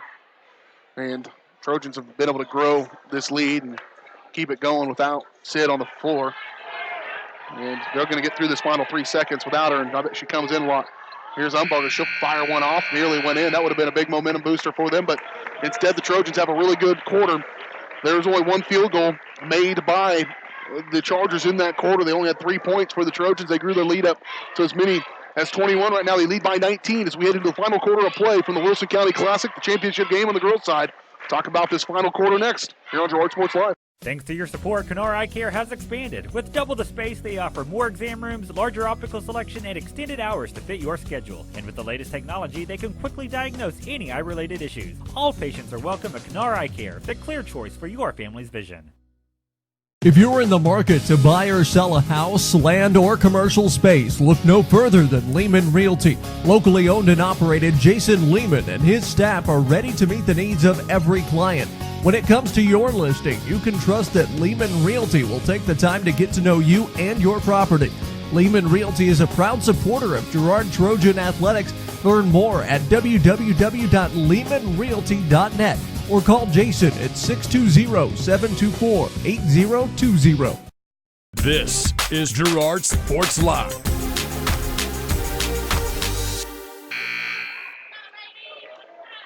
Here we go, final quarter of play of the Girard Trojans. Lady Trojans trying to win a Wilson County Classic championship. They lead by 19. Outscored the Chargers 16-3 in that third quarter.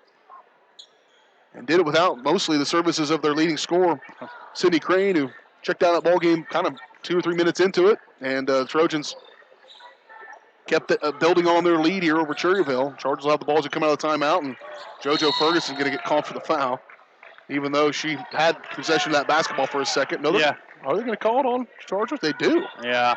Boy, I just figured with JoJo being involved. Yeah, I figured, it was a Ferguson, so the foul must be on her. She's going to go to the free throw line. They'll be shooting from here on out. This will be a 1-and-1 attempt as there's 19 fouls on the Chargers. This will be a very long fourth quarter. Don't worry, I checked. Prairie Net Hut is open until like 11 tonight. Awesome. So we've got plenty of time to get Val tuna and some mountain oysters and maybe a cold beverage. Oh, those kind of nuts? Yeah. Oh, I thought it was like the Bavarian nut lady. No, mountain oysters. Oh. I should have not told you that and let you be surprised inside the building. Yeah. Step through by Umbarger, no good.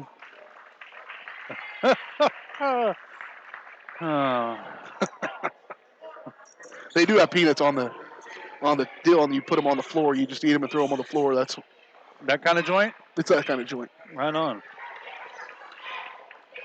Umbarger fouled, and she'll go to the free throw line here to shoot 2. First one's up. No good off the front iron. Umbarger, she's got 11 for the Chargers. She had 9 points in the first half. She had 8 points in the first quarter. And we thought, game on. And she dropped down the first 3 of the ball game. First shot of the ball game was a 3-point bucket, and been relatively quiet since that point. Makes free throw here in this fourth quarter. They got to chip away at this lead for the Trojans. Lady Trojans can't get complacent.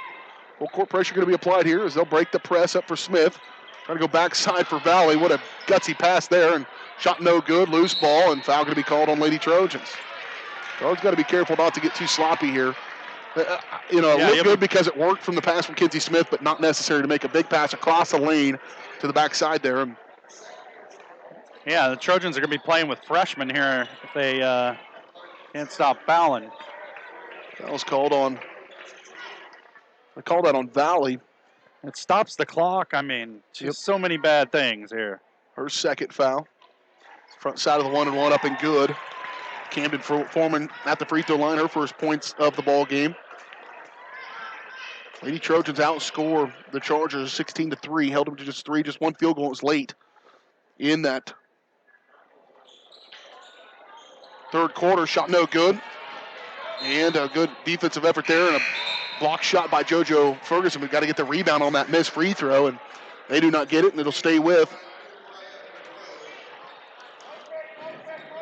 It'll stay with the Chargers. Wide Inbound open deep. shooter. 3 on the way.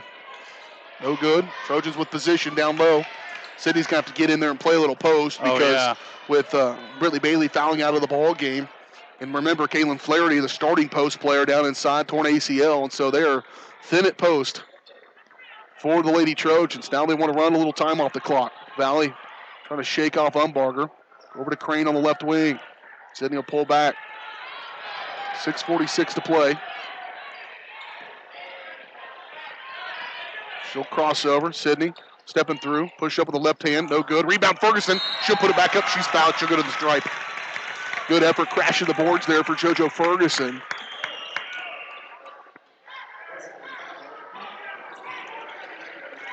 Foul was called on Mariah Monroy. Her third personal foul. Team foul number 10. Ferguson to shoot 2. That's the first one off the front iron short.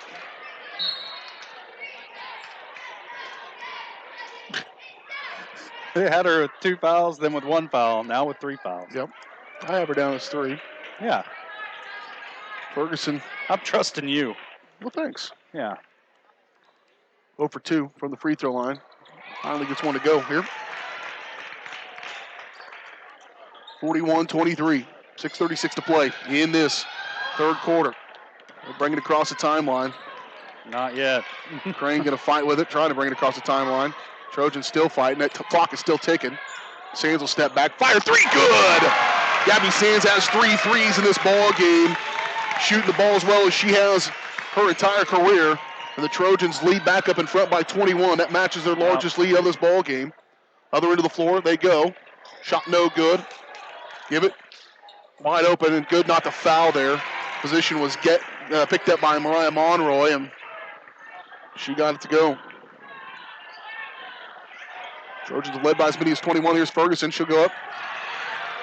Somehow not fouled. And yeah, I don't know how that whole course of events happened and no foul was called. Jada Valley will check out, so will Gabby Sands. Gabby's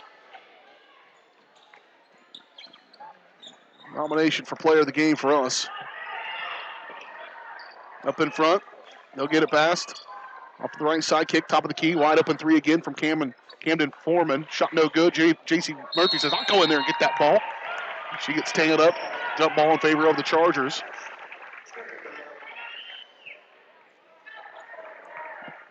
$5:41 to go in this ball game. 44-25. Trojans trying to escape Fredonia here with a championship again. Inbound, get it. Shot up, no good. Partially blocked by Whirl, I think. What? Gathered back up and somehow forced in there. Just too strong. Bree Collins stole that ball away, and Trojans need to slow things down. Let that clock tick away. Ferguson will catch it out here high. She'll push up to the right wing. JoJo scoop off to the right side for Crane. She'll hold way out high. Over to Murphy. Trojans know how to grind clock. They do it pretty well. Got to take care of the basketball. Like that. Crane will somehow come away with it. Now the Trojans have some numbers. Got to watch behind you. Off right side for Ferguson. To the corner. Got to make good passes. Especially out here high. They'll jump them. It's high risk, low risk, high reward when you do that way out here. Because even if you don't get it, you still got plenty of time to recover. Crane will drive through. Scoop with the right hand. Good. Sydney Crane again earlier tonight. Went over the 1,000-point mark for her career, and she continues to add to her total. Say a tournament MVP probably coming her way here in a little while. I think they do that here. Ball knocked out of bounds. It'll stay with the Lady Trojans here. 4:40 to play in the game. They'll get it inbound. Coming up the near sideline for Isabel McGee. Stolen away by Murphy. Up in front for Crane. Crane with the right hand. Good. 48-27. Back in front by 21. Another steal. Backside Smith. Smith with the hand. Left hand on the right side. Good. She's on the scoring table. And the largest lead down the ball game for Lady Trojans is 23. Doing it on the defensive end. All the Trojans. Here's a 3. Good. A big shot there from Carly Hughes and a timeout coming from the Chargers. Timeout on the floor for the Trojans. Have the momentum. They lead by 20 here. Midway point, approaching the midway point of this fourth quarter. Timeout on the floor, we'll take it. We're back in 1 minute. You're watching Trojan basketball on Girard Sports Live. Community National Bank and Trust has been serving the area for 30 years with a strong commitment to the highest quality leadership and banking services. Stop in soon to pick up your very own Girard Trojan Instant Issue Mascot Debit Card. While you're there, be sure to ask about their e-Power checking, mobile banking, and bill pay, and new Guardian Secure Checking. Learn more online at mybankcnb.com. Community National Bank and Trust, member FDIC, and a proud supporter of Girard Schools. Go Trojans!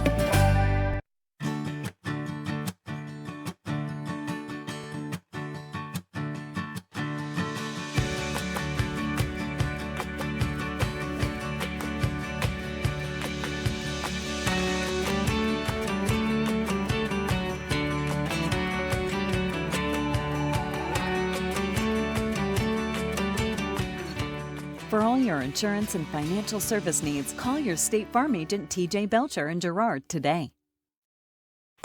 For over 80 years, Evans Motors has provided some of the best handshakes in the four-state area. No matter what type of handshake a situation. This is Girard Sports Live.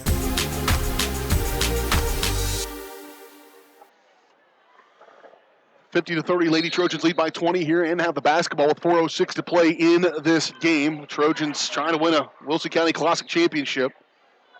Win 3 straight after a kind of a gut-wrenching loss they had to Pittsburgh High. Nice pass, Crane, Ferguson. Her shot no good, but she is fouled. And a little no-look from the top of the key back to the backside block. Be fancy there. And kind of out of necessity, quite frankly. But the Lady Trojans, boy, they did not look very good against Pittsburgh High. Pittsburgh, I think, had a kind of a really big night that night, and Trojans did not have a great night. But to bounce back and to come into this tournament with the mentality that they have and win these games, 18-point win last night, and a 13-point win the night before.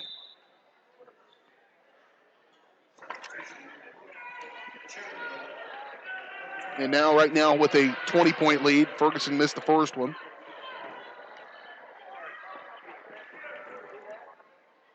Here comes the second one from JoJo. Up, good, rattles that one in. It's had a pretty good fourth quarter here. Been a factor for the Lady Trojans. Back in front by 21, they've led by as many as 23 in this ball game. Got to have a sense of urgency if you're the Chargers. Valley just too tough. Jada on the left side, layup good. Made the steal, made the finish. Jada Valley has a good second half. She's got 8 points all here in the second half. Trojans have had a really good second half of play here in this one. Back in front by the largest lead of 23. Loose ball, still to be determined, still on the ground. Jada Valley will step in front, and she's going to get called for a foul, I think. Or stepped on the out. No, that's not close enough for the out of bounds. A jump ball? What they call there? I don't know, because if it was a foul, somebody should be shooting free throws. Yeah, nobody. They didn't call a foul. I think they called the jump ball, maybe. Huh. Here, left corner for Poole. Dump off inside, trying to go. Whirl, step across. On a nice shot there. Not in front of Whirl is Mariah Monroy. All her points have come here in the fourth quarter. 53-32. 3:06 to play in this Wilson County Classic. Whirl on the left side. To Crane. Oh, hard pass. What a pass. Can't get it to go. Whirl there with the rebound. Her shot's blocked. And now here they come the other direction. Sands trying to defend there on Umbarger. Over the back. Ball last touch by Sydney Crane, but Trojans will get a break there. They'll get the ball instead of the foul call. So Crane will inbound here with 2:43 to play in this contest. 8 center and Caney Valley going to hook it up here in this boys game coming up in just a little bit. We're not broadcasting that one, though. No, we're not. Might watch it for a minute.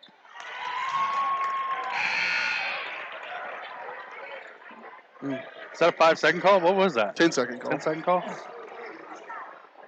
Or 2 5-second calls, depending on how you want to count it. Looked like 1 5-second call to me. 2:31 to play in this ball game. 53-32. Trojans lead by 21. Another turnover by the Chargers. And the Lady Trojans again. This was a fairly tight ball game. Chargers led a couple times in the first half. Lady Trojans took the first lead, or the lead for good at the 5:05 mark of the second quarter. Have not relinquished it. It was tied briefly at 17 all after that, but built a 6-point lead at halftime and built a 19-point lead at the end of the third quarter. They've led by as many as 23 right now. They lead by 21. Here's Crane. Leaner, right hand, good. Yep. She has 25 points for the Lady Trojans. That's, remember, coming off a 32-point performance last night and a 24-point performance the night before. And a near steal there. Sydney Crane. Very impressive.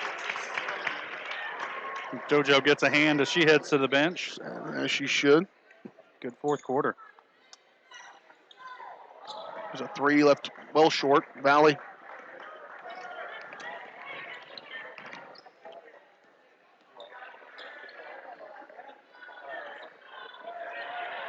Right now, Crane has 81 points in this tournament in 3 games.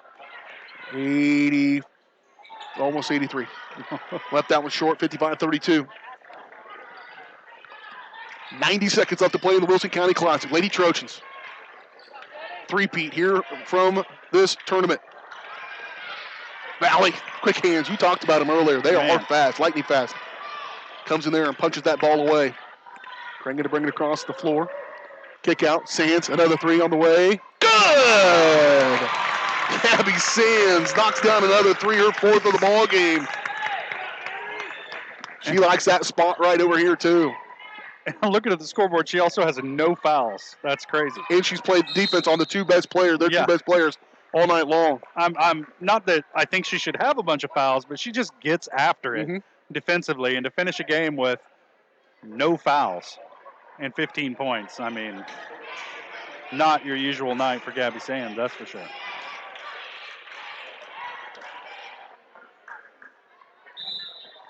Timeout going to be taken by Coach Smedley.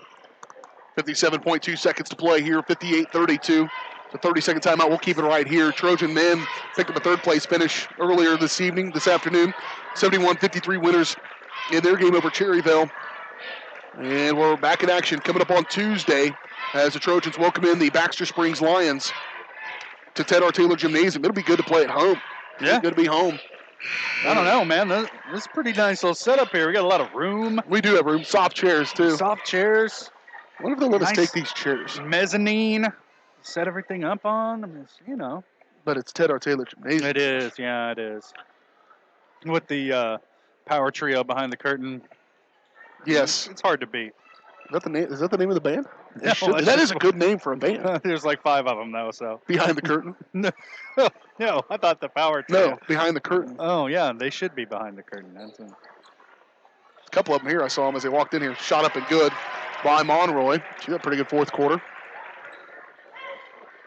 Should be out in the lobby playing for money. No kidding. Gotta want the grind, man. 43 seconds. Crane again eclipsed the 1,000-point mark here today. Scoop with the right hand. Good, no good. No. Couldn't get it, but she'll go to the free throw line to shoot two. See if I can do the math. She's got 25. She needed 13, so she's at 1,012 right now.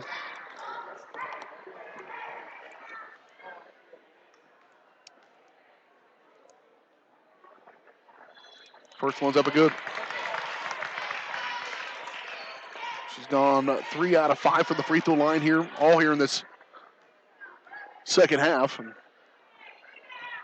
I'll tell you what, this score's going to be a little lopsided, 60-34 right now, but Chargers made them earn a little bit in this game. Yeah, it was a nip and tuck first half, that's for sure. Trojans had to come out and fight a little bit, and they did. They dug deep, made good halftime adjustments.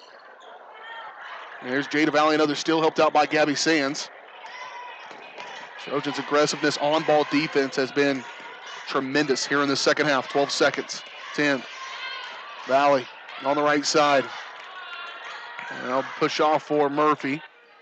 JC, high post, whirl. Left one short, but that's how this one's going to end. 60-34. Girard Lady Trojans are the Wilson County Classic champions as they're going to beat the Cherryvale Chargers here. Trojans beat Fredonia. They beat Blue Stem, and then they beat Cherryvale here en route to their third straight Wilson County Classic championship. What a game it was. An interesting one, none doubt. For a game, if you look at the box score, look at it right now where the Lady Trojans fell behind 7-0 to begin this game and to win it by 26. Not too shabby of comeback after a slow start. And the Trojans win it here. Again, they'll move to 6-3 on the season and get ready for CNC action coming up on Tuesday to take on the Baxter Springs Lions. 60-34, your final score. We'll step away, take a quick break. We'll come back and get ready for the Evans Motors postgame show. Get that going right after this. Evans Motors has been putting people in vehicles since 1935. Stop by the lot and see Nate or Eddie and see what they have to offer you. Evans Motors, see them online at evansmotors.net. We're back in 2 minutes on the Evans Motors postgame show on Girard Sports Live. For over 80 years, Evans Motors has provided some of the best handshakes in the four-state area. No matter what type of handshake a situation calls for, Evans Motors will guide the hand into its proper position with the correct amount of pressure. Risky handshakes, classic handshakes, or something in between, Nate and Eddie have an arsenal of shakes, roughly umpteen. So the next time you want an optimal handshake, come to Evans Motors in Pittsburgh. Mathis Drugstore Incorporated has a proud Girard history of more than 50 years. Glenn and Karen Mathis took over the store in 1983 from Glenn's father and have been providing outstanding customer care and service since. At Mathis, they know their customers by name and value their support. Primary goal is to provide fast, accurate, friendly service. Mathis is a full-service pharmacy that accepts most insurance plans and supports competitive cash pricing. Mathis Drugstore, a proud supporter of Girard High School student-athletes. McClellan Sanitation is a proud supporter of the Girard Trojans. McClellan Sanitation is also proud to have been serving Girard and the surrounding area for decades. McClellan Sanitation offers residential, commercial, and roll-off services. As a locally owned and operated company, owners Dave and Candy McClellan and their employees are dedicated to providing the highest quality customer service. To learn more, call McClellan Sanitation at 620-724-8486. McClellan Sanitation wishes the Girard Trojans the best of luck this season. Norris Outdoor has a huge selection of quality billboards spread throughout southeast Kansas, giving you the ability to put your business in front of thousands of customers daily. But did you know? Norris Outdoor can also be where you get your next digital sign for your business, school, church, or sports venue. Norris Outdoor Signs is now a distributor of Sky Slate digital signs, giving you direct from the manufacturer pricing and giving your business a brand new look with high-resolution digital signage. To learn more, call Jared Norris at 620-249-7462. Norris Outdoor is a proud supporter of the Girard Trojans. This is Girard Sports Live.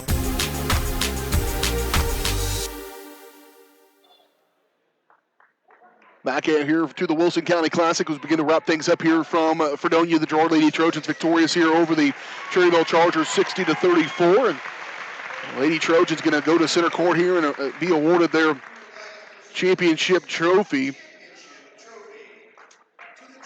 Get a chance to see that here. We'll bring that for you.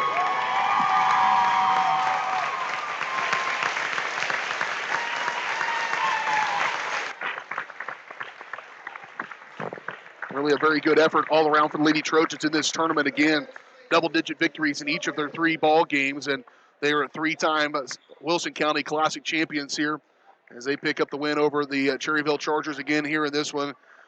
25 points from Sydney Crane, 15 points from Gabby Sands. Gabby Sands and JoJo Ferguson just a moment ago awarded the all-tournament team, or all-tournament academic team, rather.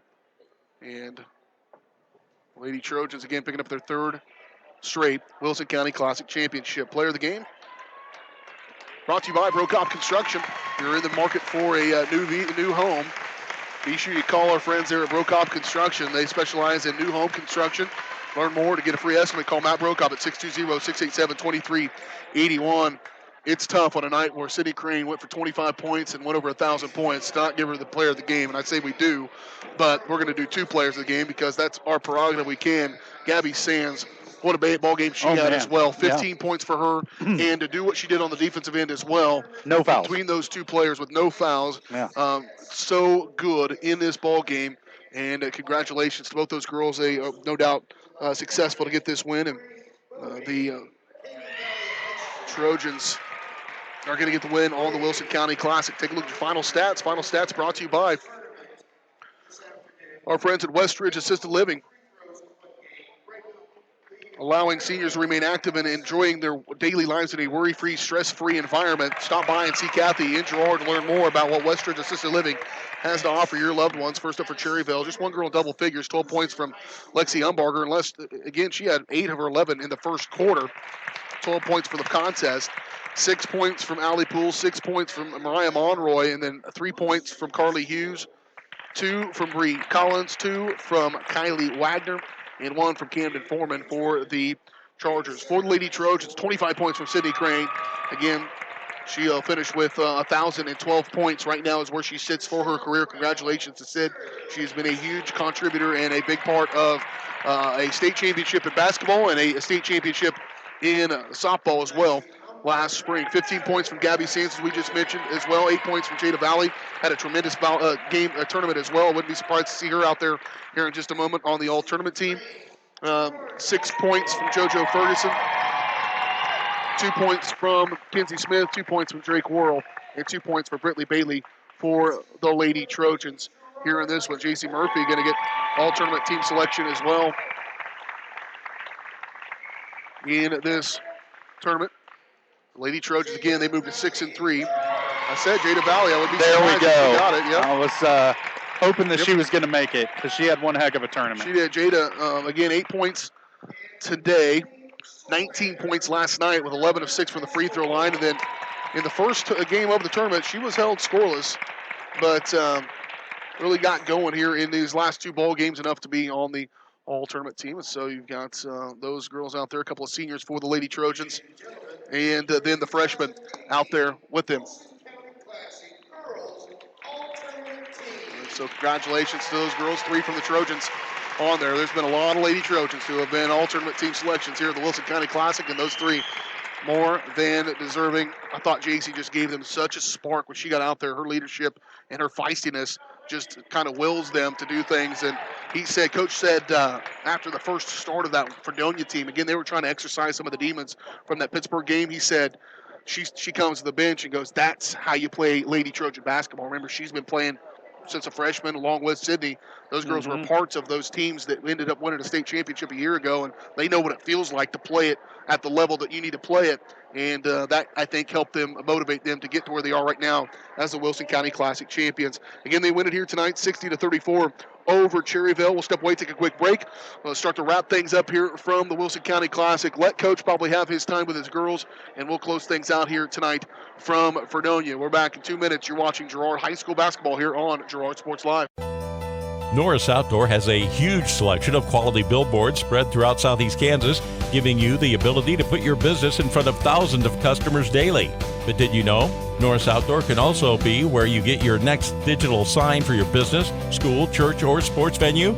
Norris Outdoor Signs is now a distributor of Sky Slate digital signs, giving you direct from the manufacturer pricing and giving your business a brand new look with high-resolution digital signage. To learn more, call Jared Norris at 620-249-7462. Norris Outdoor is a proud supporter of the Girard Trojans. First National Bank of Girard is proud to be the oldest bank in Crawford County, serving the area since 1878. With 139 years of experience, it's no surprise First National Bank of Girard has such a great reputation for quality customer service. First National Bank of Girard is committed to providing the best quality products and services, including online banking and bill pay, loans, CDs, and more. Use the convenient drive-up window or come on in and see all of the friendly faces at First National Bank of Girard, a proud supporter of Trojan Athletics. The Producers Co-op Farm Store is committed to making your life easier by supplying you with the things you need for your farm and home. As always, the Producers Co-op Farm Store has a great selection of farm and ranch supplies, including pet supplies, ranch and corral building supplies and equipment, automatic waterers and feed bunks, tack, dog food, pet and animal health supplies, workwear, boots, and much, much more. Come in and check out the great deals on lots of new merchandise as well. Proudly serving Girard and the surrounding area, and proud to support the Girard Trojans. Peony Dental is a proud supporter of the Girard Trojans. Chris Peony DDS offers exceptional dentistry for all ages in a friendly atmosphere. In fact, Chris Peony has been caring for smiles since 1993. No wonder so many Trojan fans look so good. Peony Dental offers preventative care, Invisalign, whitening, bridges, crowns, and more. Stop by today and ask about the all-new CEREC dental system, offering same-day crowns, start to finish, right there in the office. To learn more, visit them at 106 South Ozark in Girard or go online to peonydental.com.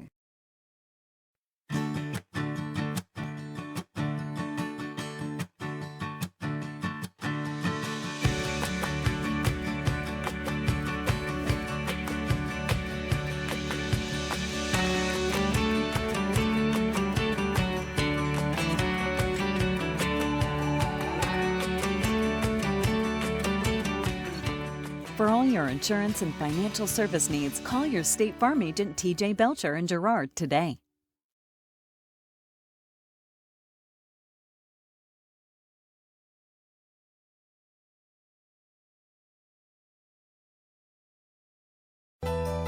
Norris Outdoor has a huge selection of quality billboards spread throughout Southeast Kansas, giving you the ability to put your business in front of thousands of customers daily. But did you know? Norris Outdoor can also be where you get your next digital sign for your business, school, church, or sports venue. Norris Outdoor Signs is now a distributor of SkySlate digital signs, giving you direct from the manufacturer pricing and giving your business a brand new look with high-resolution digital signage. To learn more, call Jared Norris at 620-249-7462. Norris Outdoor is a proud supporter of the Girard Trojans. This is Girard Sports Live.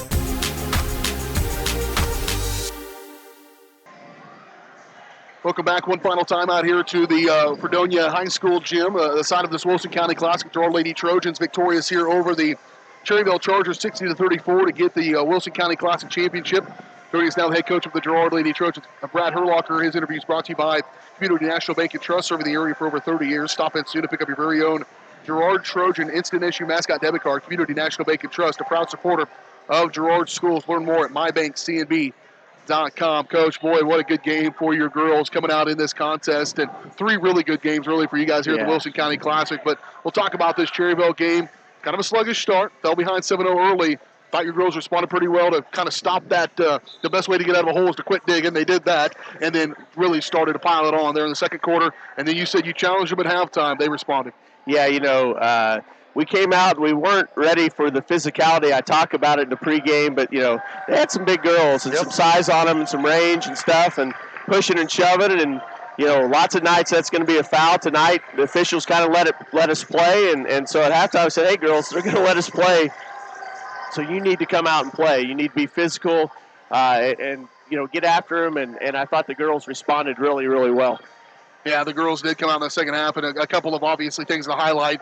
Sydney Crane, 1,000 points is what she was tracking. She needed 13. She did that. She got 25 for you.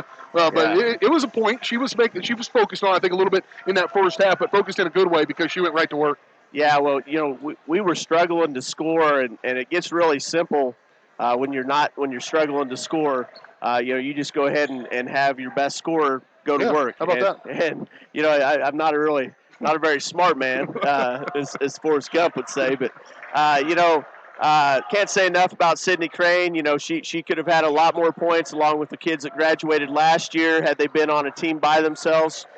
From sophomore year on, she was ready to play and have points just like she did tonight. So she would have got to 1,000 a lot sooner. So it kind of makes it even more special, I think, for her to be such a team player the last few years and to still come out and be able to do that. It's kind of, it's for her. To me, it's for the kids that graduated last year, too. They set her up on many of those plays. The kids tonight, I thought, did a great job setting good screens for her and finding her in good spots. And, And so it's an individual accomplishment for her, but I think it's overall team accomplishment. Just a great night.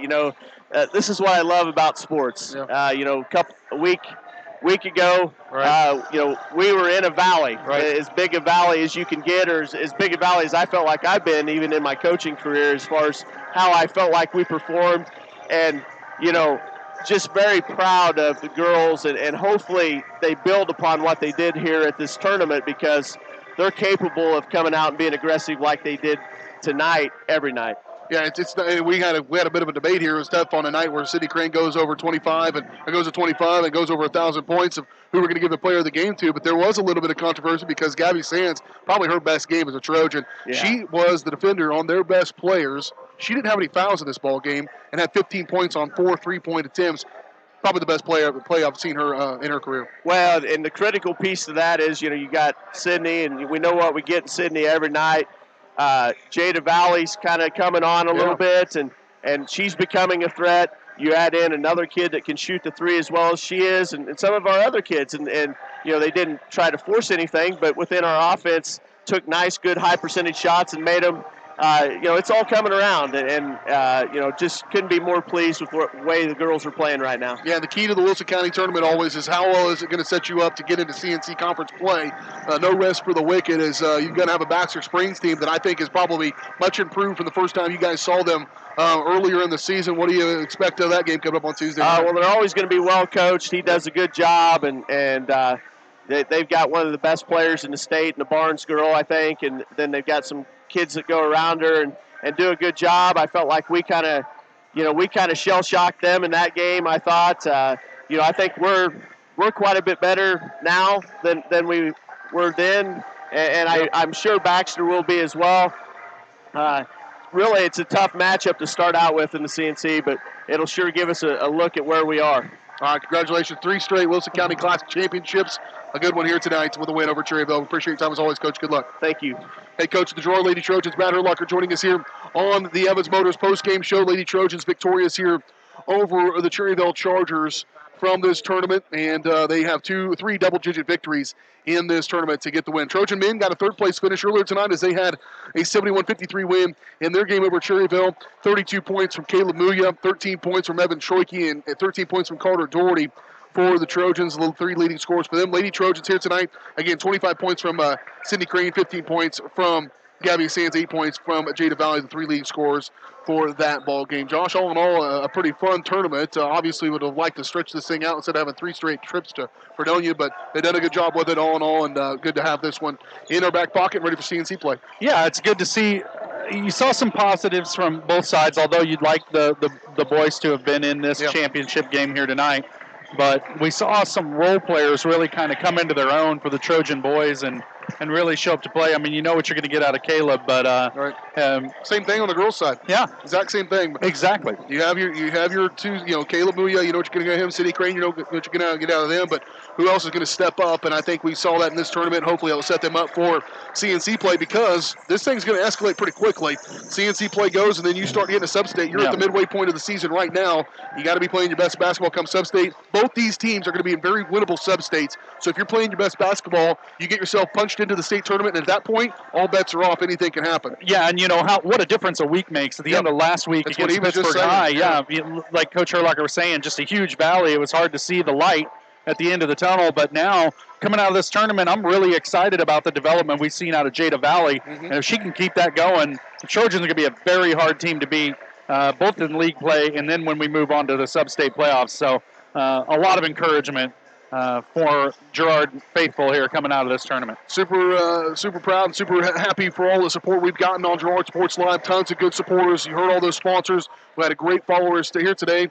Hundreds of people have viewed this game today, and we'll hopefully have an opportunity to view it more here as the week progresses. We appreciate all the support we've gotten from the Trojan faithful. Happy to be the one place to catch this game here today, these 2 games here today, and appreciate your continued support throughout the rest of the season as we continue to bring you Trojan basketball here on Girard Sports Live. Lady Trojans, champions of the Wilson County Classic Tournament. The boys, 3rd-place finishers here today as well. Not too bad. All in all, the Trojans go 5-1 here in Fredonia. That's going to do it for us here. For Josh Lettner, I'm PJ Hero saying so long from Fredonia. You've been watching Trojan basketball on Girard Sports Live. This is Girard Sports Live. Top of the East, Kansas. Augustine sets a feed, fire three. Good! Girard Sports Live is presented by Croc-Can Telephone, your community technology partner. Also by Ag Choice of Hepler, American Family Insurance, Jenny Collins Agency, Bradshaw Collision Repair, Brumback Service Center, Call Service, Chicken Annie's of Girard, Chris Paoni, DDS, Community National Bank and Trust of Girard, Evans Motors, Exchange State Bank, Farm Bureau Financial Services, First National Bank, Fort Scott Community College, G&W Foods Family Super, Girard National Bank, Canar Eye Care, Larrett Ceramics, Lehman Realty, Mathis Drug, McClellan Sanitation, Medical Lodges Girard, Norris Outdoor, Pearls and Curls Boutique, Producers Co-op Farm Store, Producers Cooperative Association, TJ Belcher at State Farm Insurance, and West Ridge Assisted Living. Off to Hanson. Hanson, he'll drive. Libya, little runner with the right hand. Good, and the foul. Libya Hanson gets the bucket and the foul. This is Girard Sports Live.